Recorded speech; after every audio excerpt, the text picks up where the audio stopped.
All right, thanks for joining us. This is Sunday, the 9th day of November 2025. Good evening, everyone.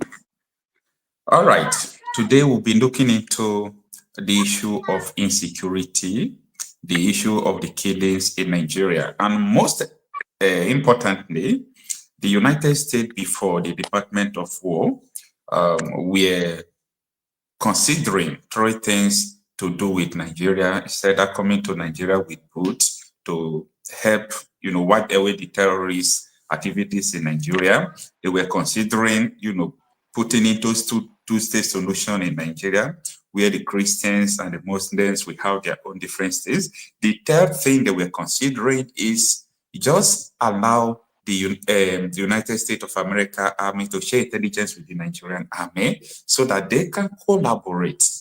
And in the wake of the sanctions by the United States government against Nigeria government officials, it seems that the United States government don't have interest again in collaborating with the Nigerian government, because everybody, we were thinking maybe US will just go down to the extent of collaborating with the Nigerian government to fight all these insurgents or Islamic terrorists, as they call them. So there is something this man, Deacon Nick, posted on Twitter and also on his verified Facebook handle. It says, President Trump delaying this attack on the Islamic terrorists will be a mistake. Okay. Zare Yusuf. So he tagged somebody. I'm going to explain this to you. The person he tagged, if you remember this interview, the interview that Sheikh Ahmed Gumi honored with New Central Television, there was a guy called Yusuf that came to that New Central. The guy was just putting Sheikh Ahmed Gumi in his position, telling him that someone like you is the reason why we have all these extremists in Nigeria, negotiating with them, pampering them, creating a safe haven for them. So that is the man, that is the guy this man tagged. He says the Nigerian government, look at where this place the second rate, okay? The Nigerian government and army are complicit in the genocide of Christians. They cannot be trusted. The Nigerian government and army are complicit in the genocide of Christians. They cannot be trusted. Now, the debate in Nigeria is whether there is Christian genocide or whether is it only Christian genocide with Muslims and so on and so forth.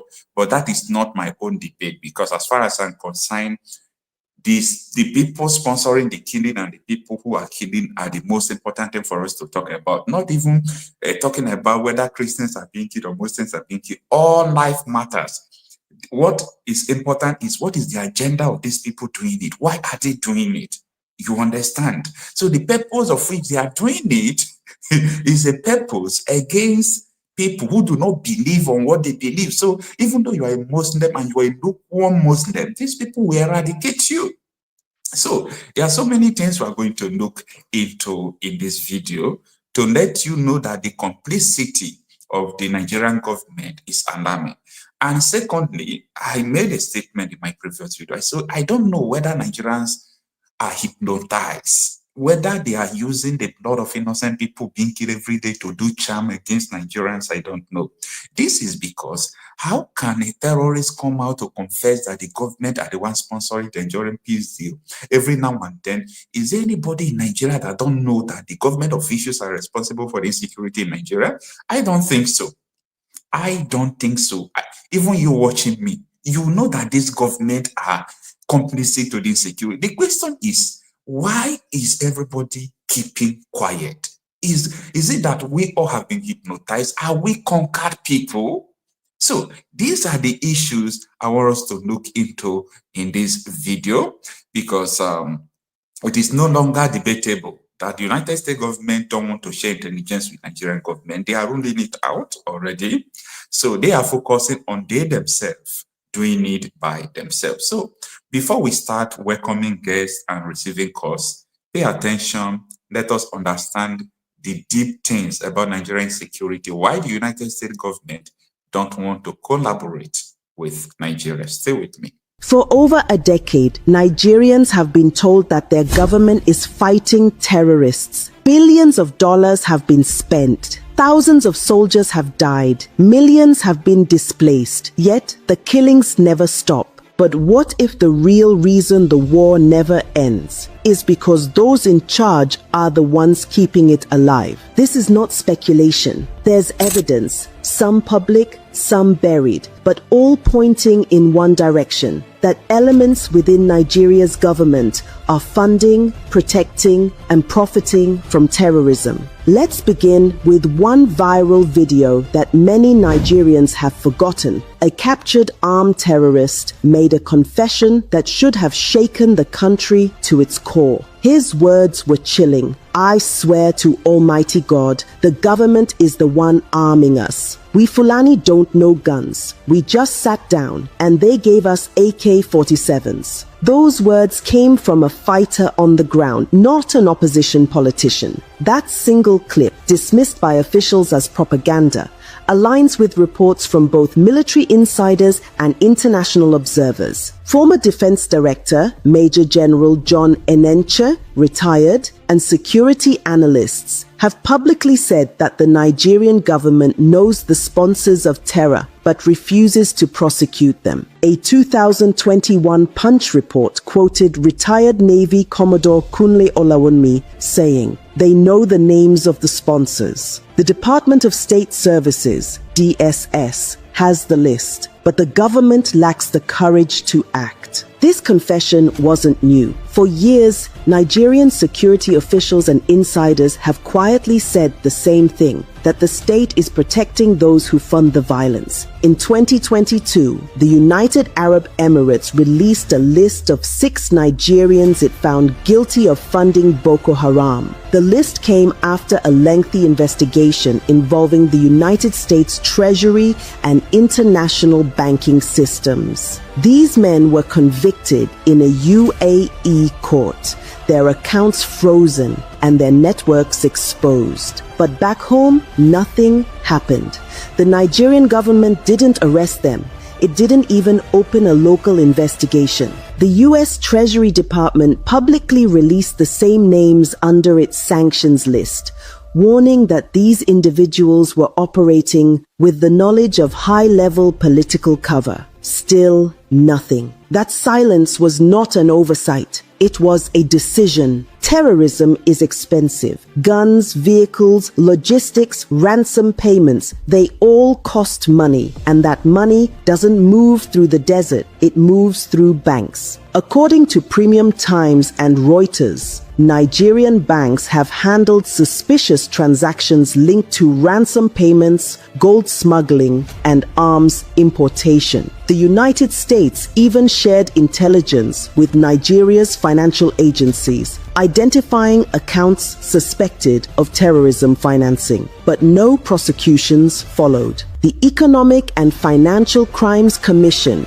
EFCC, knows the accounts. The Department of State Services, DSS, knows the names. Yet no one acts. Because in Nigeria, terrorism isn't just a crime, it's a business. It doesn't stop there. In 2021, the Cable and Daily Trust reported that the federal government paid 800 million naira to bandits for the release of Kagara students in Niger State. The deal was labeled a peace negotiation, but security sources confirmed it was ransom money. Imagine that. Public funds going straight into the hands of killers. The same killers who months later returned to kidnap more students in Tagina and Kaduna. Meanwhile, the government launched the so-called rehabilitation program for repentant terrorists. Some were sent abroad for foreign education under the Senate's Operation Safe Corridor initiative, a program that rebrands murderers as victims and victims as collateral damage. As one angry Nigerian said online, "So a farmer whose family was killed gets no compensation, but a terrorist gets a scholarship. A former Air Force intelligence officer once described it perfectly. This government is fighting terrorism with one hand and feeding it with the other. The deeper you look, the clearer it becomes that this is not negligence, it's partnership. In 2021, Nigeria's Minister of Communication, Isa Ali Pantami, faced global outrage after reports surfaced of his past sympathies for jihadist groups. Old sermons where he praised Al-Qaeda and the Taliban resurfaced, and citizens demanded his resignation. He admitted making mistakes, but remained in office, shielded by the presidency. To the international community, this was a red flag. A man once accused of sympathizing with global terror networks remained part of the same government claiming to fight terrorism. Or Lai Mohammed, the then Minister of Information, who in 2023 publicly admitted that Christians were indeed being targeted in Nigeria, effectively confirming what the government had denied for years. Yet again, no action followed.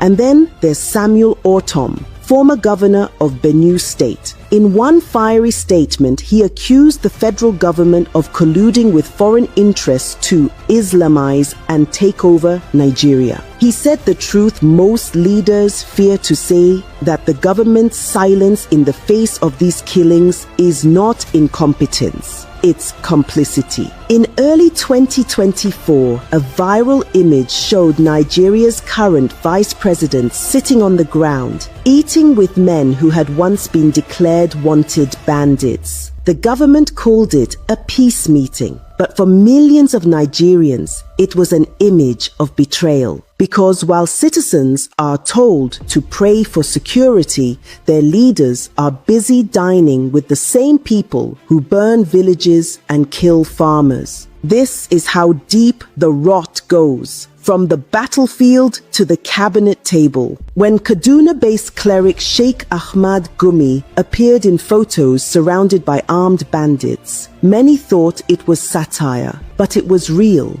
He openly advocated for negotiations, claiming bombing bandits will only worsen killings. Gumi even called the US an enemy of Nigeria for proposing airstrikes against terrorists. Instead of arresting him, the government gave him safe passage. That image, a cleric sitting comfortably among men with AK-47s, captures Nigeria's biggest scandal, the merging of state power, religion, and armed violence. While killers get meetings and rewards, journalists, protesters, and whistleblowers get threats. Protesters labeled as terrorists to the arrests of activists who expose corruption. The government's priorities are clear. The real enemies in their eyes aren't the ones holding guns, but the ones holding truth. What we are seeing in Nigeria today is a cycle. Terrorists attack civilians. The government releases statements and allocates new security budgets.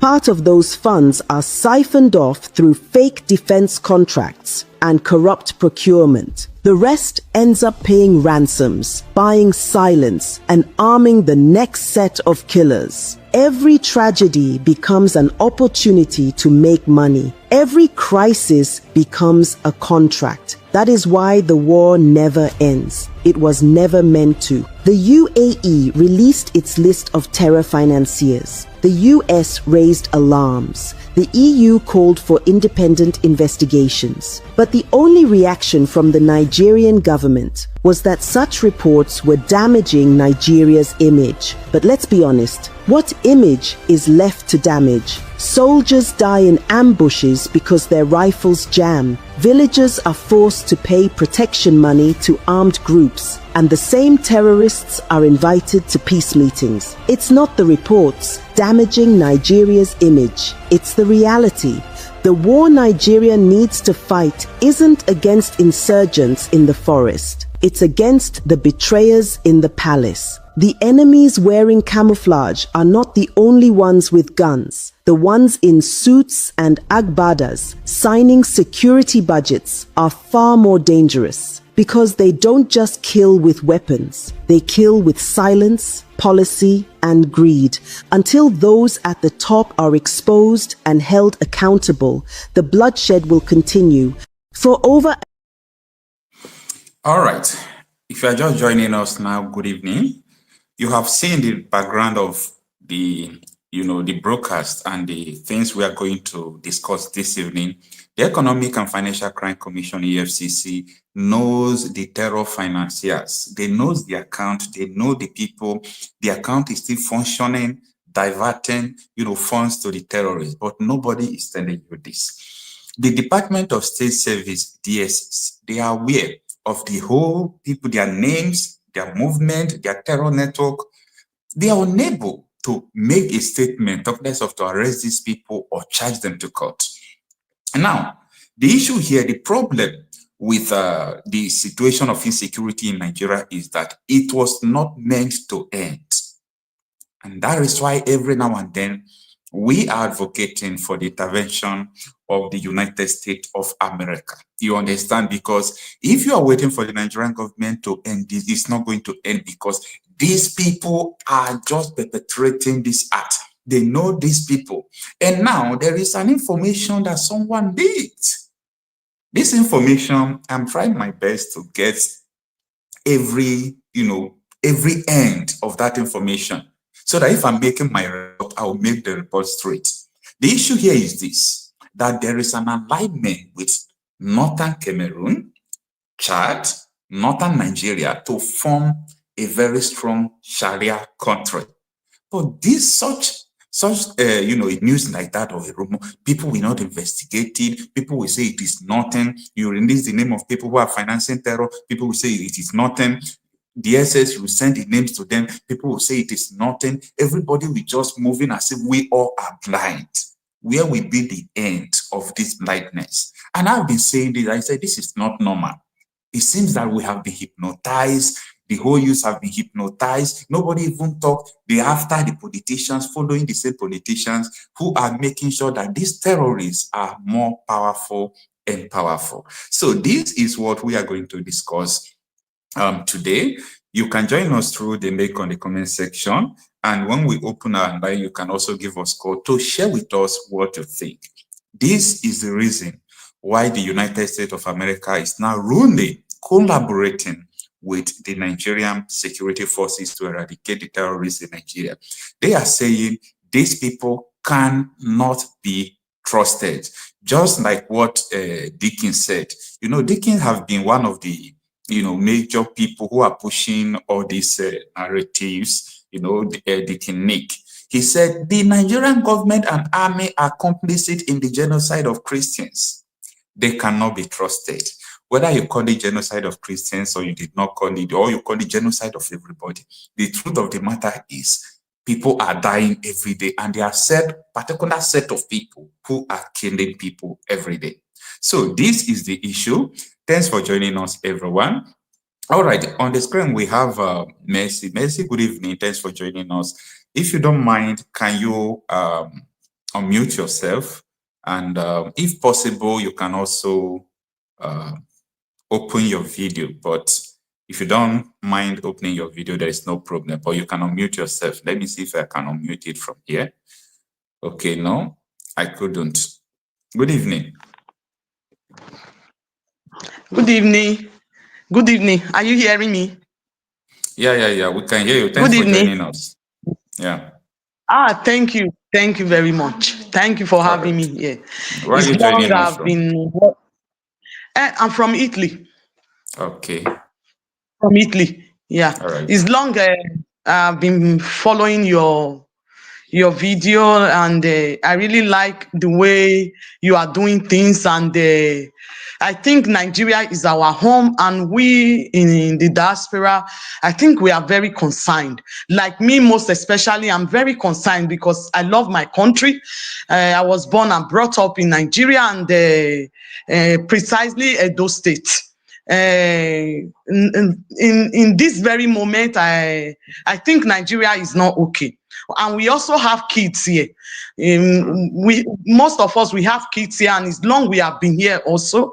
So Many of us, we want our kids to come home with us, and as you know, Nigerian is a very big country, and most people in Africa, they love Nigerians, and the way we put ourselves outside here, many people want to associate with us. Most especially me, I'm an advocate of in Nigeria. Like me, sometimes I cook Nigerian food, even Nigerian food for my colleagues and all. So many of them, they want to come with us. So if we don't have a place to call home now, I don't really know. We are suffering here. So all right. coming. I want to ask you a question about that. You say you are from Edo State. Yes. I don't know whether you are from Edo North. No, I'm not from a donut. I'm all right. That is to say, Oshomonde is not your senator, because Oshomonde told us that in Edo North, that there is army barrack in Edo North, and in that army barrack, close to the army barrack, people are being kidnapped. All these militias are terrorizing close to the military barrack. Now, the question is, what do you understand or what do you know about the insecurity in Nigeria? The insecurity in Nigeria is getting worse. And this insecurity began a little by little. In 2015, I can remember vividly. You understand? So from there, that is when the insecurity starts. So I believe that is the northern side is the most problem of Nigeria. Is the northern side. And again, in Edo State now, Edo State is not like the way we live it before. Now it's very, very hard for people to even come out in Edo State. You can even hear of one incident that just happened newly in Edo State. There was one guy that they called Chibuzo, the Fulani or the Aboki or the Hausas, I don't know, that they killed the guy because of the goodness the guy is doing in the society. You understand? Because of a bike he bought for this Aboki. I'm aware of that. You hear of that. So the thing is so devastated that. So do you think that the way this country is going like this, what do you think that it is the solution to the way this country is going like this? The solution is this now. It's not supposed to be violent. The constitution is supposed to come to amendment that this country should be divided. Okay. The country should be divided like Nnamdi Kanu case now. I've been following it up also like 4 years now. You understand? And if you look at what this man has been saying, I just think it's the truth. We should just come out and say the truth, especially we in the diaspora. And I think it's time for us to be coming out to say what is in our mind, especially we living in Italy now. I think we don't have so much voice. We are not voicing out enough. I can see people from maybe America, UK, or Canada, in other places, they are really voicing out. But we in Italy, I think that we are really quiet here. So me, I've been following all these things. I'm a lover of a Nigeria. Even my children, they always quarrel with me sometimes that leave this Nigeria. I tell them, this is where they gave birth to me. It's like half of my life is there. So I can't, right now, I can't even sleep. I can't. Honestly, it's unfortunate.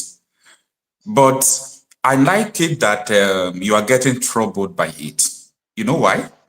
I know a lot of people who are not even troubled at all. Like, they look at what is going on. It doesn't give them sleepless night. They don't think about their children. And I also love the fact you are even talking about your children. A lot of people are not even thinking about their children. No. They are not thinking about what the future holds for them. Because you made a statement, you said Edo State was not like this before. But now, look at how it is. So if within the space of 5 years or 6 years, Edo State have changed, what will be the future of Edo State in the next 10 years if everything continues like this? So the last question I would like to ask you, Sister Mercy, what do you perceive about the U.S. military intervention that Trump promised to come, not to bomb Nigeria, but to bomb the terrorists who are killing people in Nigeria. What is your perception about that? My perception is this, if I can tell you the truth, is a very good idea. For me, it's a very good idea. In as far as they are coming to help with the insecurity, for me, is a very good idea. I support it. 100% I support it, because we can't be here seeing people dying, whether Christian, whether Muslim. That's not the important. The important thing, that people are really dying. Seeing it, if you are a human being that have heart, you can't even sleep. You can't sleep. If I'm leaving to work in the morning, my head, I'm just thinking of it. What is all this that is going on in Nigeria? What is all this? And it's a shameful thing. Do you know, in my working place, like last month, somebody was calling me Boko Haram. Huh? Yes. Somebody was calling you Boko Haram in your working place in Italy. In my working place. Who is the person in Nigeria? He's not in Nigeria. He's not in Nigeria. He's not. People are afraid now. Is the person from Africa? Yes, he's from North Africa. Probably Morocco or Egypt. Yeah. So they are calling you Boko Haram. Anyway, Yes, Sister Mercy, I'm not. we have exhausted your time, but this is not laughable. This, you see, the name the person called you, whether he's a man or she's a woman, I don't know. The name the person called you Boko Haram, that is how people look at you as a Nigerian. Everywhere you go. They look at you as a Boko Haram. Look at them. They are sponsoring jihadists in their country. That is the way they look at you, whether you like it or not. Our image has been damaged. Do you know, if there was somebody that is promised to come with me to Nigeria? Now the person she's totally discouraged. She's totally discouraged. Nobody want to come. Nobody want to come with you. But freedom is coming. That is the truth. Okay. I love it that we have, different cultures in Nigeria. You see, like Edo State, there are so many countries in Europe, like Monaco, Saint Marina, Luxembourg. Edo State is bigger than these countries. Yes. So if what's going to worse, let me give you an example. Do you think if Edo State is a country, Oba of Benin is like a president, fear will let any useless militia or terrorists to invade Edo State? They're not born the person well. You understand? So when people are talking about the issue of having their own state, I support them because I understand what sovereignty is. Nigeria that you see today, there are some people who already understand the sovereignty of Nigeria. The sovereignty of Nigeria is that Nigeria should be dominated by the extremists. They want the sovereignty of extremists in Nigeria. So if you don't want to become an extremist or these jihadists, and you are in Nigeria and you still want to support them, get ready, because you are going to become it or they kill you. That is just the two options. Anyway, Sister Mercy, thank you so much. I'm happy to join you on live today because it has been long. I always follow you. It has been long. I'm really happy today. I won't lie to you that I can't even speak my mind out at all because I've been saying it. I think we don't need to keep quiet again because we suffer. People who are not talking are dying. So people who talk, if you want to die, you let everybody. That one is not longer my concern. So we must say the truth because the future posterity is going to remember everything that someone does. Yes. Thank you so much. We have a lot of people to bring online. I really appreciate you, Sister Mercy. Thank you for joining us. Thank you so much. Thank you. All right. Thank all right. you. All right. Okay, let's bring in Mr. Christian. Mr. Christian, good evening, sir. Thanks for joining us. Good evening, brother Coach. Happy Sunday to you. I wish you the same. Please tell the viewers where you are joining us from. Yes, I'm calling from UK, and thank you for doing this. As usual, we have to continue to talk because according to Kunlo Olawumi, you talk, you will die. You don't talk, you will die. So what is the point? That's just it. Like and you you just just said. cran it up that posterity will judge every one of us. But first of all, bro, coach, I've had it in my mind all along to ask you. There's this sister that was always joining you on this program, Mama G or Mama H-O, is it H-O? What happened? Have you been hearing from her? Yes, we are communicating. Okay, because the thing is that she's no longer showing up for a very long time now. So I hope she's okay. We always clashing, but based on She's her, okay. her philosophy that she have a plan that Nigeria is this, blah, blah, blah. I say, sister, stop wasting your time. Nigeria is irredeemable. Anybody, So, but let me just quickly, what's your question? I don't know if you have a specific. Right. Yeah. We are talking about the issue of all this genocide issue. The United States Department of War, before they were talking about three things: putting in two-state solution to Nigeria, or collaborating with the Nigerian military to wipe out these jihadists, or they were also considering regime change. Mm-hmm. Then they were considering on coming to Nigeria by themselves and do the work by themselves. But now, it's unfortunate that they have ruled out sharing intelligence or collaborating with the Nigerian leader. And United States, they are not predictable. Mm-hmm. They are not predictable. They have said something. Everybody is just speculating. Are they still going to come? Are they still going to come? Yeah. But what is going on is already going on. So you can just be sleeping and wake up. What is going on have started. What will happen has started. Yes, bro. There is nothing you can do again. So that is what we are discussing, that we Nigerians, everybody, even people watching me, you know the truth. Your governments are sponsoring, your government officials are sponsoring terrorism. 100%. So why is it that we have some people who come to resist it and so on and so forth? And what do you think by US ruling out collaborating with the Nigerian authorities?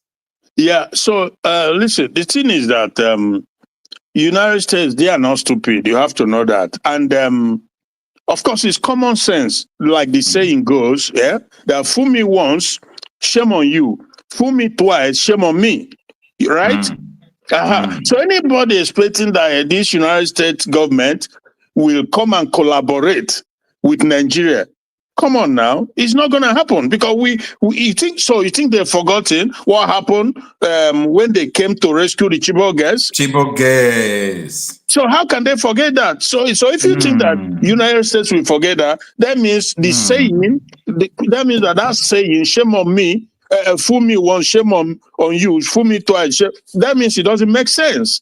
And they are not like some of these are people in Africa who they're incapable. It's crazy, absolutely crazy. So forget it. They're not going to what thing they go do there for their mind, and it go remain for their mind. And one day you will wake up and see what is going to happen moving forward, because that is what Nigeria requires. Surprise. Do what you gotta do and walk away, because they are all terrorists. Let me tell you, you see this Tinubu government. I'm sorry, but there are people, some top individuals like the Adoboyes and some of these top Yoruba, they are trying to stonewall.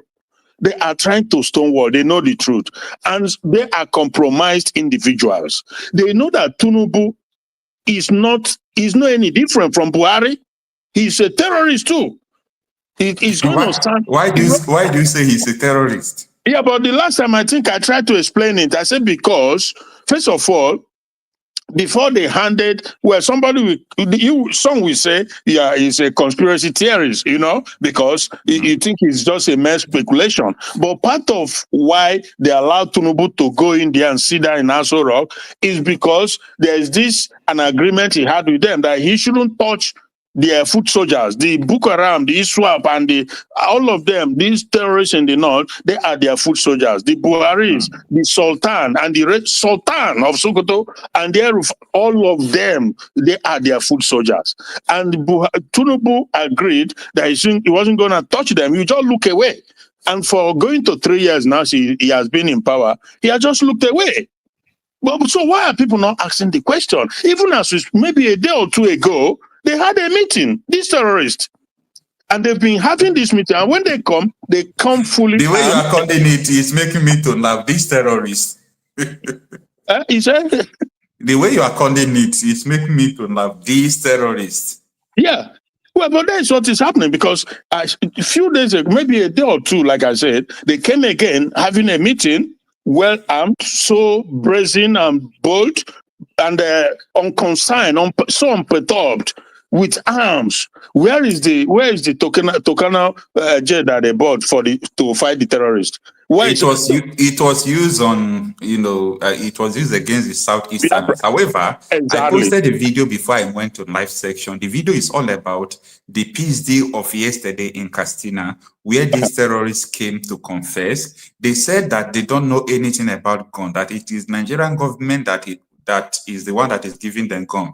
They asked them to start killing people. They told them the people to kill, and they called them last week and tell them to come. Let them give them some things for peace deal and let them stop. That is one of the group in Castina. I have the video and I already posted the video before I went live. These are the kind of shit we are seeing in this country, and it seems that we all have been hypnotized. Yeah, but Okocha, one thing you have to keep in mind is that no matter what the terrorist says, these terrorists, all of them, no matter what they said, no matter what Sultan said, no matter what the government of Nigeria said, take them with a pinch of salt.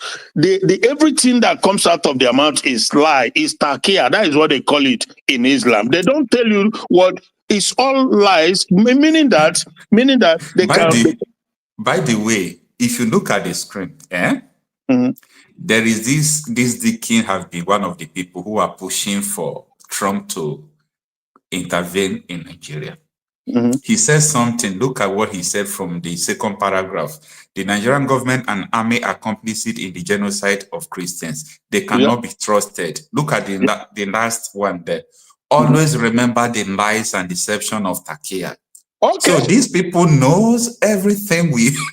Exactly. So you see that the thing is that the evidence of everything that is going on, there's nothing that goes on in Nigeria that America, and that is why they are not ready to cooperate with Nigeria. I saw some of these guys, you can call elder statesmen.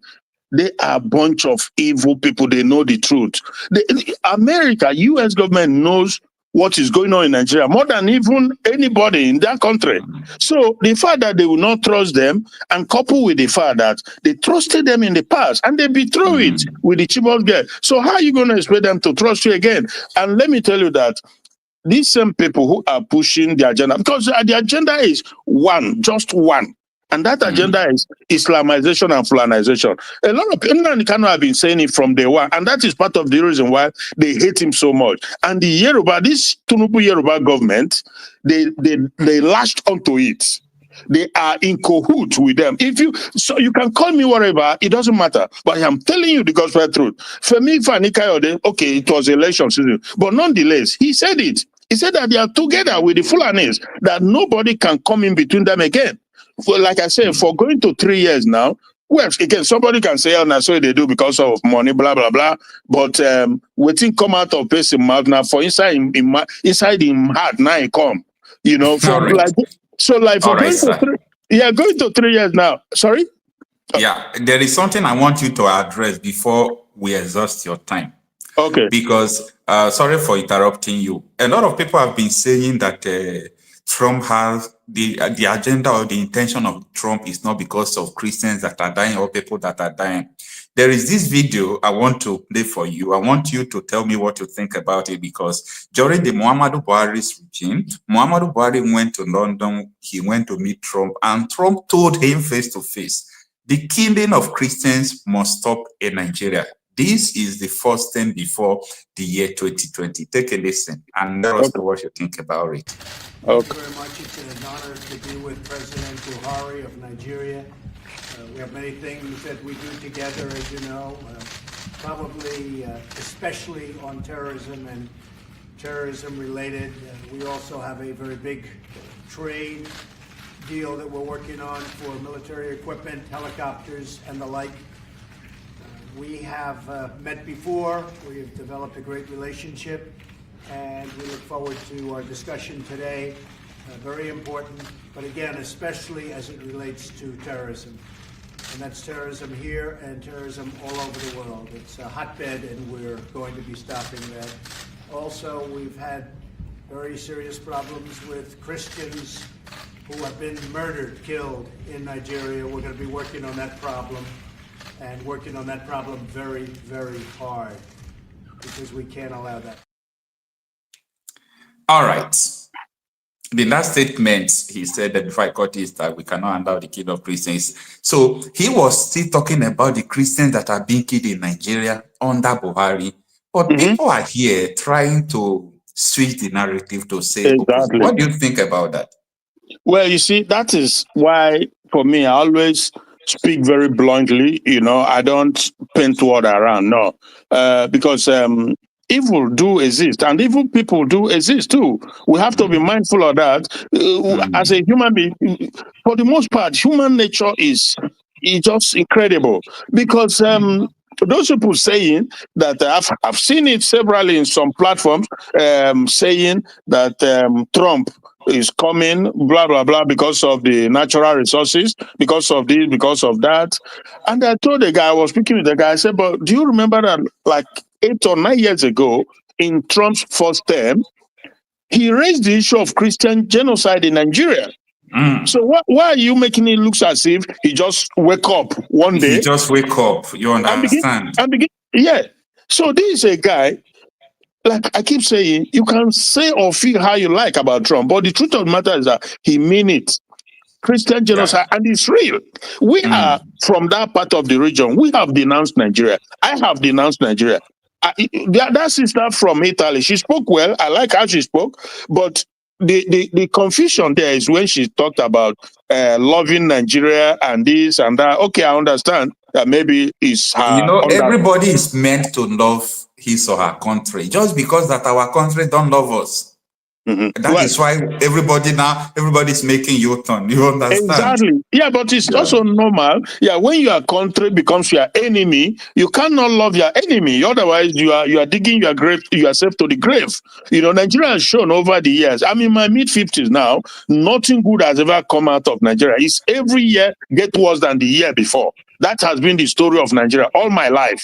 The level of oh my God. So, but what makes it, I've said this severally, that diversity, it's not as if I am against diversity. I'm not against diversity, but I'm against dangerous diversity like Nigeria. And what makes it dangerous is the fact that, because in the UK here, they have diversity. In America, they have diversity. But what makes Nigeria intolerable, unacceptable, and very dangerous is the fact that a group of section of the population, less than 10%, for some reason, because the British handed the power, the authority, everything on them, they've seen over the years that they can take advantage of this lacuna, these loopholes, and to take over the entire country, Islamize it, Fulanize it, bring the entire Fulanis from the Sahel region and settle them in Nigeria, which is abomination, it's a treason, that is treasonous. But because Nigeria is already a condemned entity, the Buhari, of course, everything started from Buhari. And trust me that from Buhari to date, the Nigerian government is a terrorist government. You may not understand that, but I'm sorry, it is what it is. From Buhari, I did not say before Buhari, from Buhari, Nigerian government has become a terrorist government. Of course, before Buhari, the whole plan, the whole agenda, the whole thing has been in the works, to set up Nigeria for Islamism, to become an Islamic country. But Buhari came and took it to another level. He completely amplified it. Till this Tinubu government, is just all the same. So, my brother, the thing is that, because I will not take all your time, but we have exhausted your time. Yeah, but sorry, the truth is that all these people coming out, Adeboye, coming the other day to say 90 days, blah, blah, blah, live from the pit of hell. They are just trying to stall because him and Tinubu and El-Rufai, they are one and two. Adeboye is 1 and 2 with El-Rufai, and El-Rufai is one of the chief sponsors of terrorism. So the problem, the people need to begin to maybe stop eating. I don't know what is wrong with their brain. It's like you said it. Maybe they are hypnotized. Something worse than that. Thank you, my bro. Coach, God bless. Mr. Christian, thank you so much, sir, for joining us. Thank you. All right. Okay, let's move on to Mr. Jackson. Mr. Jackson, good evening. Thanks for joining us. Tell us where you are joining us from. Hello. Yeah, you can hear me. Tell us where you are joining us from. Good evening. From the US. All right, thanks for joining us. I think you have been with us for a while and you understand the concept and the topic we are discussing. We are talking about the complicity of the Nigerian government. First of all, the citizens are not reacting. The citizens are not, they seems not to be interested that people they call their leaders are the one killing them. And secondly, there is a news that is, is not viral anyway, that the United States, they are rolling out collaborating with the Nigerian government in wiping out the terrorists in Nigeria based on Nigerian government and army are complicit and they cannot be trusted. What do you have to say about that? If I start with the US statement about not collaborating with Nigeria, I think the main reason actually is like America knows that Nigeria can do this if they want to do it. So America knows that Nigeria does not have the will to do it. So when somebody don't have the will, why would you go and work with that person? So definitely they will not work with Nigeria because they know that if Nigeria wants to do this, they will do it, but they don't want to do it. So that's to me that's basically that. What was your first question? Yeah, the first question is that you see the situation in Nigeria. Like yesterday, they were having peace deal with terrorists in Katsina State, where these terrorists came to say that the Nigerian government are the one who recruited them into being a terrorist, that they were not terrorists, that they gave them, asked them to go and start terrorizing, show them people to kill, people not to kill. That it is the same government that called them to come for peace meeting. And amidst all these things, I can see that Nigerians are not talking, like everybody just keeping quiet, like nothing is going on. So that is what I want people to address. You see, growing up in Nigeria, I used to tell myself that if there will be a revolution from Nigeria that will work, that it will come from the north. But unfortunately, it will never happen in the north because of the structure of their leadership. So in other words, Nigeria has no hope. Because revolution cannot start from the south. The south, as they so much value life that they don't want to die. They so much value responsibility that they don't want to sacrifice even 1 hour. In the north, they have the time to sacrifice, but religion will not give them that motivation to go do otherwise. So in other words, there is no serious revolution coming up in Nigeria. It's not going to happen. Go ahead. What is the next thing if there is no serious revolution? And if this US intervention fails, of which we know it is not going to fail, we know that Trump is not kind of people who says, I want to do something and, go back to his words and swallow it. He's really going to carry out the actions he said he's going to carry it out. But in case his intervention fails, if it fails, Nigeria is doomed. I pray that if it fails, Nigeria is doomed. But I don't think it will fail. It may take them time because when they come to Nigeria, they're going to find people that will help them, not from the government. Individuals that will help them. They are doing it already. So they're not going to fail. It's not like we are not Afghanistan that that have their two stronghold. They across the whole country. The same stronghold of Islam holding them down. In Nigeria, it's so diverse. So they will have people that can work with them, but those will not. So America is not going to fail. But if they fail, then we are doomed. Anyway, what do you have to tell, we Nigerians? Because I look at what is going on in Anambra, what went wrong in Anambra State during the gubernatorial election that just happened. They were sharing 1 can of malt. Malt is a non-alcoholic drink. 1 ganda, I don't know, just all those beef ganda, and 1,000 naira. That is what they are receiving for them to be convinced not to vote for the person they wanted to vote for, but to vote for someone who is giving them one can of malt, one stick of Ghana, and 1,000 naira. 1,000 naira is how many dollars now? Let me say. Maybe 1,000 naira. 1,000 naira, maybe how much? 80 cents. Maybe. Yeah, less than $1. 80 Yeah. cents. So that is what they are using to buy their conscience for election. I don't just understand. Don't see it like that. Understand that our people, this is the culture that they have known since ever they know Nigerian election. So, so they always expect something. So whether you give them something or not, they will still vote. I just went through the election result.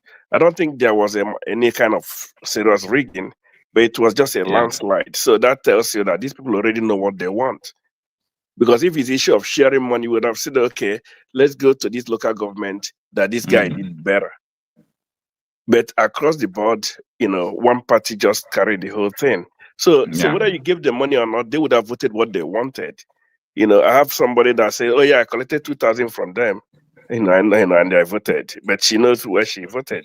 So it's just like a culture, but it's not a good culture. But it's a dangerous one. It's a very dangerous one. But though that incident happened the day before the election, not on the day of election. You see what I mean? That incident you're talking about happened the day before the election. Because if you can listen to them, they were saying tomorrow.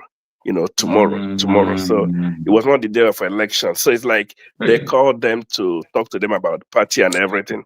But normally when you call us to any kind of event, when going home, you have to give us something.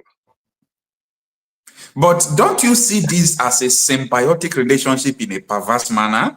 In the sense that the politicians will give you money, and the politicians will think that this money I'm giving you, I'm already buying you. So when the politician wins the election, or when he finds his way to the position of power, the same politician will now say, the money I used to do election, so the money that's supposed to belong to the people's healthcare, roads, everything, he now use it to start paying for debts that he used during election. After paying for the debt, he will now accumulate money for the next election. Why do people continue to languish?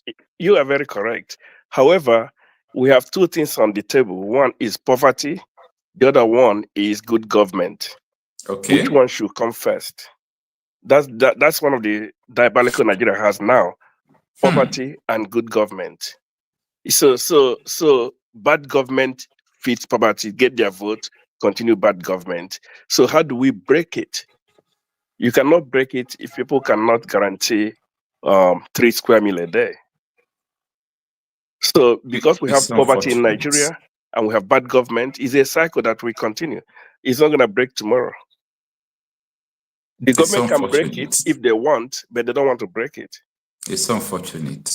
Yeah, so it's like I had the other people what you call to the program. I feel for Nigeria too. Sometimes I feel angry, but I'm like, there's no, should they divide Nigeria? I don't think it's a good idea because there are Christians in the north that will suffer most. So before you talk about dividing Nigeria, you must think about all those Christians in the southern Borno, southern Kanu, Kaduna, down to Plateau. You have to think, where would they go to? Yeah, we had a discussion like this, and the question put forth is, if you don't divide it, because what America said, if you listen to what the Department of War said, when they said that we initiate two-state solution where the persecuted Christians in the north can find refuge in the south. That is what they said. Now, they said if you say because Christians are in the north, you see the persecution those northerners are facing, just give Nigeria 5 to 10 years. People in the south will be facing the same. So the whole country, there will be nowhere to go any longer. Yeah. Do you see the logic? Yeah, you're right. You're very correct. This is it. You're very correct. But I'm thinking somehow that if they can come up with something like confederation, that might help better. But again, it will not deal with the issue of religion because most people in the Benue, in Bono will still be in Bono. Those in the Katsina will still be in Katsina, even if they are Christians, and they will still be persecuted. The dangerous issue the US saw was that Nigeria is already a confederation. But that confederation is not valid for everyone. It's only valid for the people who practice Sharia. This is what one of the missionaries told me. He said that he found that Sharia is in the Nigerian constitution. I say, yes, it is. And they defend it like it is like a customary something. Yes. He said, if you claim that you have many tribes and religion in Nigeria, why do you put only one in the constitution? Why do you have Sharia code? Why do you have Sharia police? Why do you have Islamic banking? All those, like, why all these things? But these people... Nigeria did not write any constitution. The constitution was given to them by the same Sharia government. Exactly. So I want you to understand the concern of these people. So they are saying that Nigeria is already in confederation because in the constitution they saw that there is a 9 Sharia state already. So those people have separate law, separate norm. They have, whether it's a penal code, or the criminal code, something like that. Yeah, penal code. Why the Sultanas, like, we are not one. So it seems that there is a dangerous, according to Christian, dangerous diversity that is causing all these things. So, Mr. Jackson, we have exhausted your time. Just leave us with some words in 1 minute so that we can go to the next guest. Okay. All I will say is there's no hope for Nigeria. I'm so sorry, but I come to Nigeria, but it's after leaving Nigeria, I'm like, there's no hope for this place. People should just go back to their villages and see who they can help, because poverty is the biggest problem.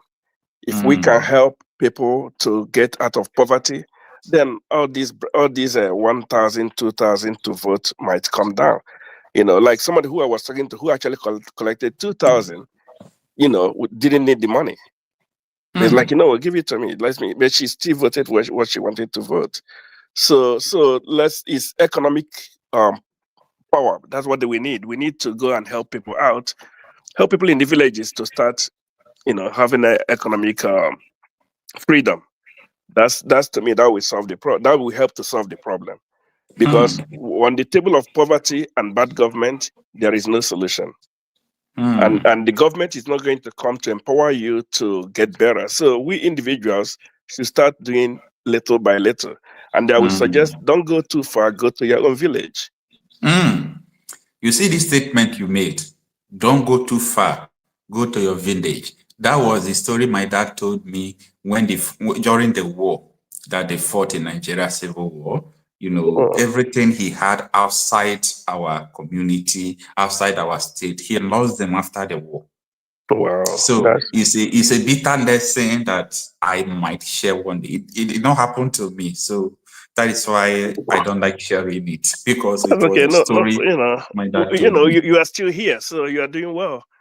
Thank you. It's nice coming to your program. But again, my like I tell you, people should go to their village. Don't go too far. Go to your village and help. Don't tell me that you are donating money to a Lagos state government. Are you foolish? Take it to your village. Do something there.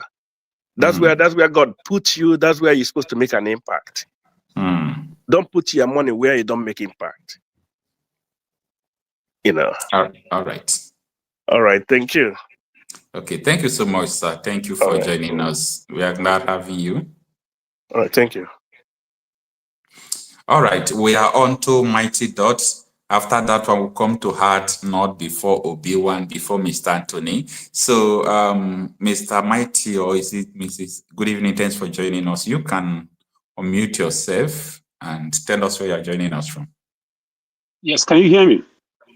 Yeah, I can hear you. Oh, I guess you forgot now. I came to your show last 2 weeks or so. Pardon. It's all right, my brother. Thank you. You're doing a good job. It's not easy. Many of us, when we come out here, we turn on YouTube, we start watching. We don't know what it takes to make out your time to host all these shows. Many of us take it for granted. So I appreciate you for bringing out, for those of us who are not home, I'm in the United States. And, thank you. So we don't even understand what is going on back home. So people like you have been feeding us, and the reason why anytime I see your video, I always click on it is because you have your messages and your news are always reliable. So thank you for that. Thank you. Now, I appreciate that. Now, let me say something here. The problem with us is that we are very economical with the truth. The worst person you can lie to is yourself. And that is what. Why is it that we cannot tell ourselves the truth? For instance, I'm sorry, I'm not trying to call anybody out, but look at this brother that just finished speaking. He made a statement that Nigeria, he does not believe in breaking Nigeria. It's not a good idea. At the same time, when you ask him, what is your last word? He said, Nigeria cannot be redeemed. Then what the fuck is the solution? You believe you don't want Nigeria divided, and then you turn around and say that there's no solution. He did not just say he don't want Nigeria to be divided. He was just showing his concern concerning the Christians in the north, of which I addressing that if there is a two-state solution, that at least the southern Nigeria will be like a refuge to the northern persecuted Christians. And that is the reason why I say that we are always economical with the truth, because we know exactly what is going on. We know solution, but we don't. Nnamdi Kanu have said this many times on his radio broadcast that he is going to give the northern Christians, if that's the problem. He said that to Bishop Kuka, that if that's the problem, that's going to bring open door for the northern Christians to come and seek refuge in Biafra land. He himself that is talking about this, and he is in the United States. If Nigeria is very good for him, he don't want Nigeria to divide. Why don't he take his family back home? But anyway, that's on the side. But yeah, why it's not that okay to concentrate on people. You can just share your own opinion if you have a different opinion. I understand that, but the problem is that's the reason why I said that we are very economical with the truth. Time has come for us to stop all these sentimentals. People are dying. Foreigners are invading our land, killing us. And every day we are economical with the truth. Go to the north, they are the same people. They are the one holding rally or protest all over everywhere. They are against America coming. But then, they are the same people that are crying. And to be honest with you, these people, they call for what is happening to them. And I pity the North, I pity the Middle Belt and everything. But these people, they are during the Biafran war, 80% of the soldiers that killed Biafrans, over 5 million of Biafrans, are from that Middle Belt.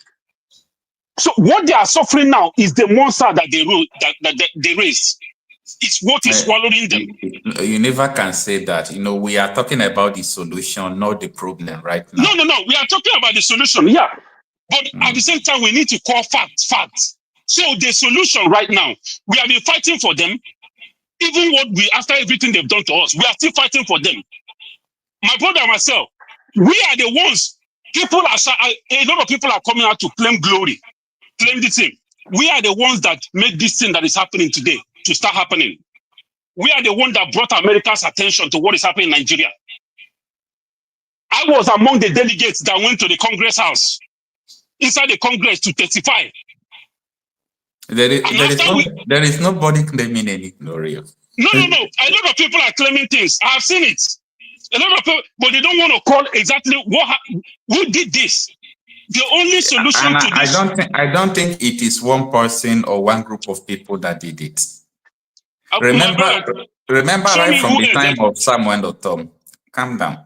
Remember that time of Samuel Otom. If you used to listen to Nnamdi Kanu, you can hear him saying that Otom have to report Nigeria to the US. So that time, calm down now. That time, I believe many people have not even started making move.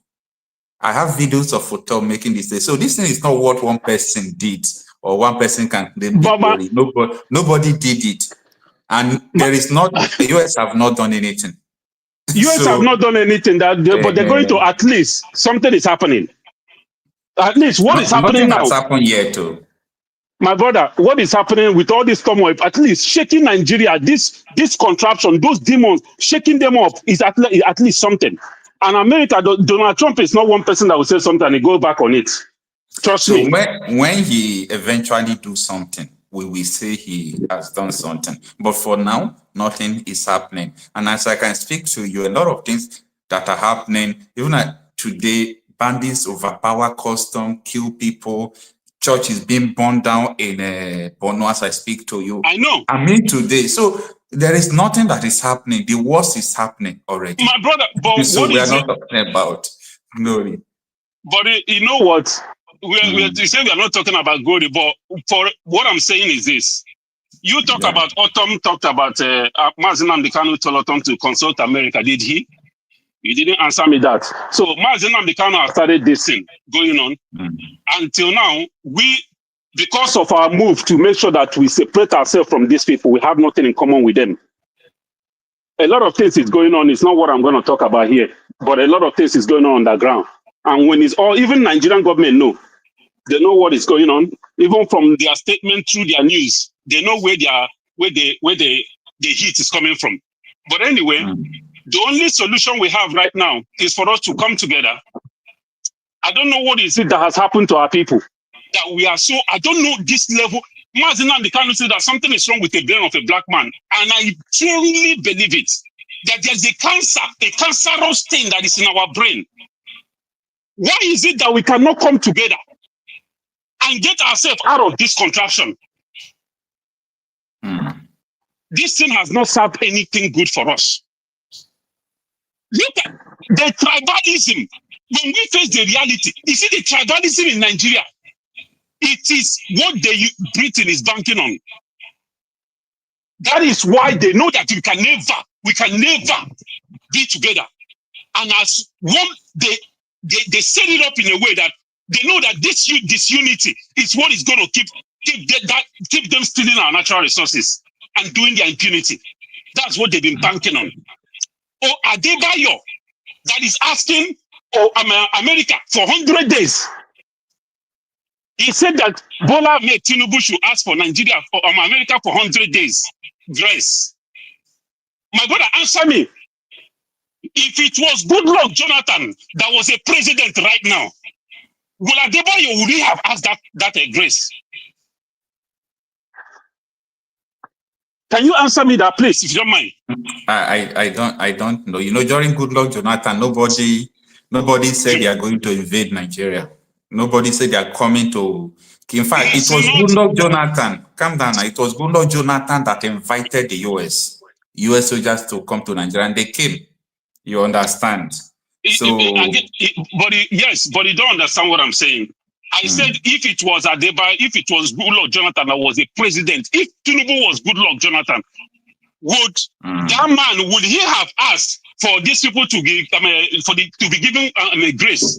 He would have asked America to immediately invade, so maybe they can disgrace the government of Goodluck Jonathan. He is calling Tinubu calling Tinubu his in-law. This is a man that had a mega church in that contraption. His Christians are being killed. In question, Christians. He called himself a Christian. When has Adebayo spoken? Because especially in this time frame, you see, it's all right, sir. Just round up. We have exhausted your time. The hypocrisy of Nigeria, or the people that call themselves Nigeria, the hypocrisy is what is going to continue to destroy them until they face the reality. We have never been one. We can never be one. And all of those people who are saying they love Nigeria, those people who are saying that they want Nigeria to stay one, Nigeria will happen to them. Thank you. Thank you, Mighty Dot. Thank you for sharing what you are thinking about the situation on ground with us. Have a nice evening. All right. We are on to Hard Knot. Hard Knot, good evening. You can unmute yourself. Thanks for joining us. Mazi Okocha, how you doing now? Yeah, they fine, no. Mazi, my man. Well, Mazi, let me say this. You know, I started watching you when you started a long time ago, and you've come a long way. You don't know how impactful you have become. But let me just chip this in. I know that you like to maybe want to sound neutral, or sometimes, you know, you don't want people to maybe think that this is where you're leaning or something. But I'm just going to be honest with you. For posterity's sake, sometimes, you know, when people just say the truth, instead of playing devil's advocate and asking them some questions, you might just be silent, because there are some things that are just obvious at this point, you know. See, let me tell you. You see, I watched the lady that called from Italy. Yeah. And I was as angry as Mr. Christian, who called later. I listened to Jackson, and I was angry as Mighty Dot when he spoke. Mm-hmm. See, look, Mazi, if you're a doctor and you have two types of patients, and one comes, he drinks a lot of alcohol, and then he's having symptoms that show that maybe his liver is beginning to fail. Yeah. And you have another one, you have two patients like that, and when they come for their next visit, you sit him down, you show him the results of his tests, that his liver is failing. You explain to him how his excessive alcohol consumption is causing it. And you tell him if you don't stop, you're going to die. And the guy say, okay, I understand. And then after 2 or 3 weeks, the guy comes back. And maybe this time he comes, his stomach now is enlarged or something, meaning his condition is getting worse. Mm-hmm. And then you start telling him, okay, but I showed you the test. Are you still drinking? He tell you, oh, I'm still drinking. Oh. I say, why? You say, he don't tell you, my daughter did Ibanku. I went to church. My team won Arsenal. So that's why I'm drinking. And you'll be looking at him. And after explaining those things to you, maybe he's not even consuming more alcohol. Because of his doctor, right? You're going to pass a judgment about him, right? They're going to be like, okay, this guy, his problem is at another level. He's out of touch with reality, and he's not an honest person. And if you have another, because that time you can't do much, because for you to really deal with him and help him as a physician, you need him to first of all stop drinking, cut down on drinking alcohol. You need him to ask, and it's called like having an insight and be willing to start doing something about it. So that when he comes again to you, you say, okay, you stopped, let's check the function of your liver again.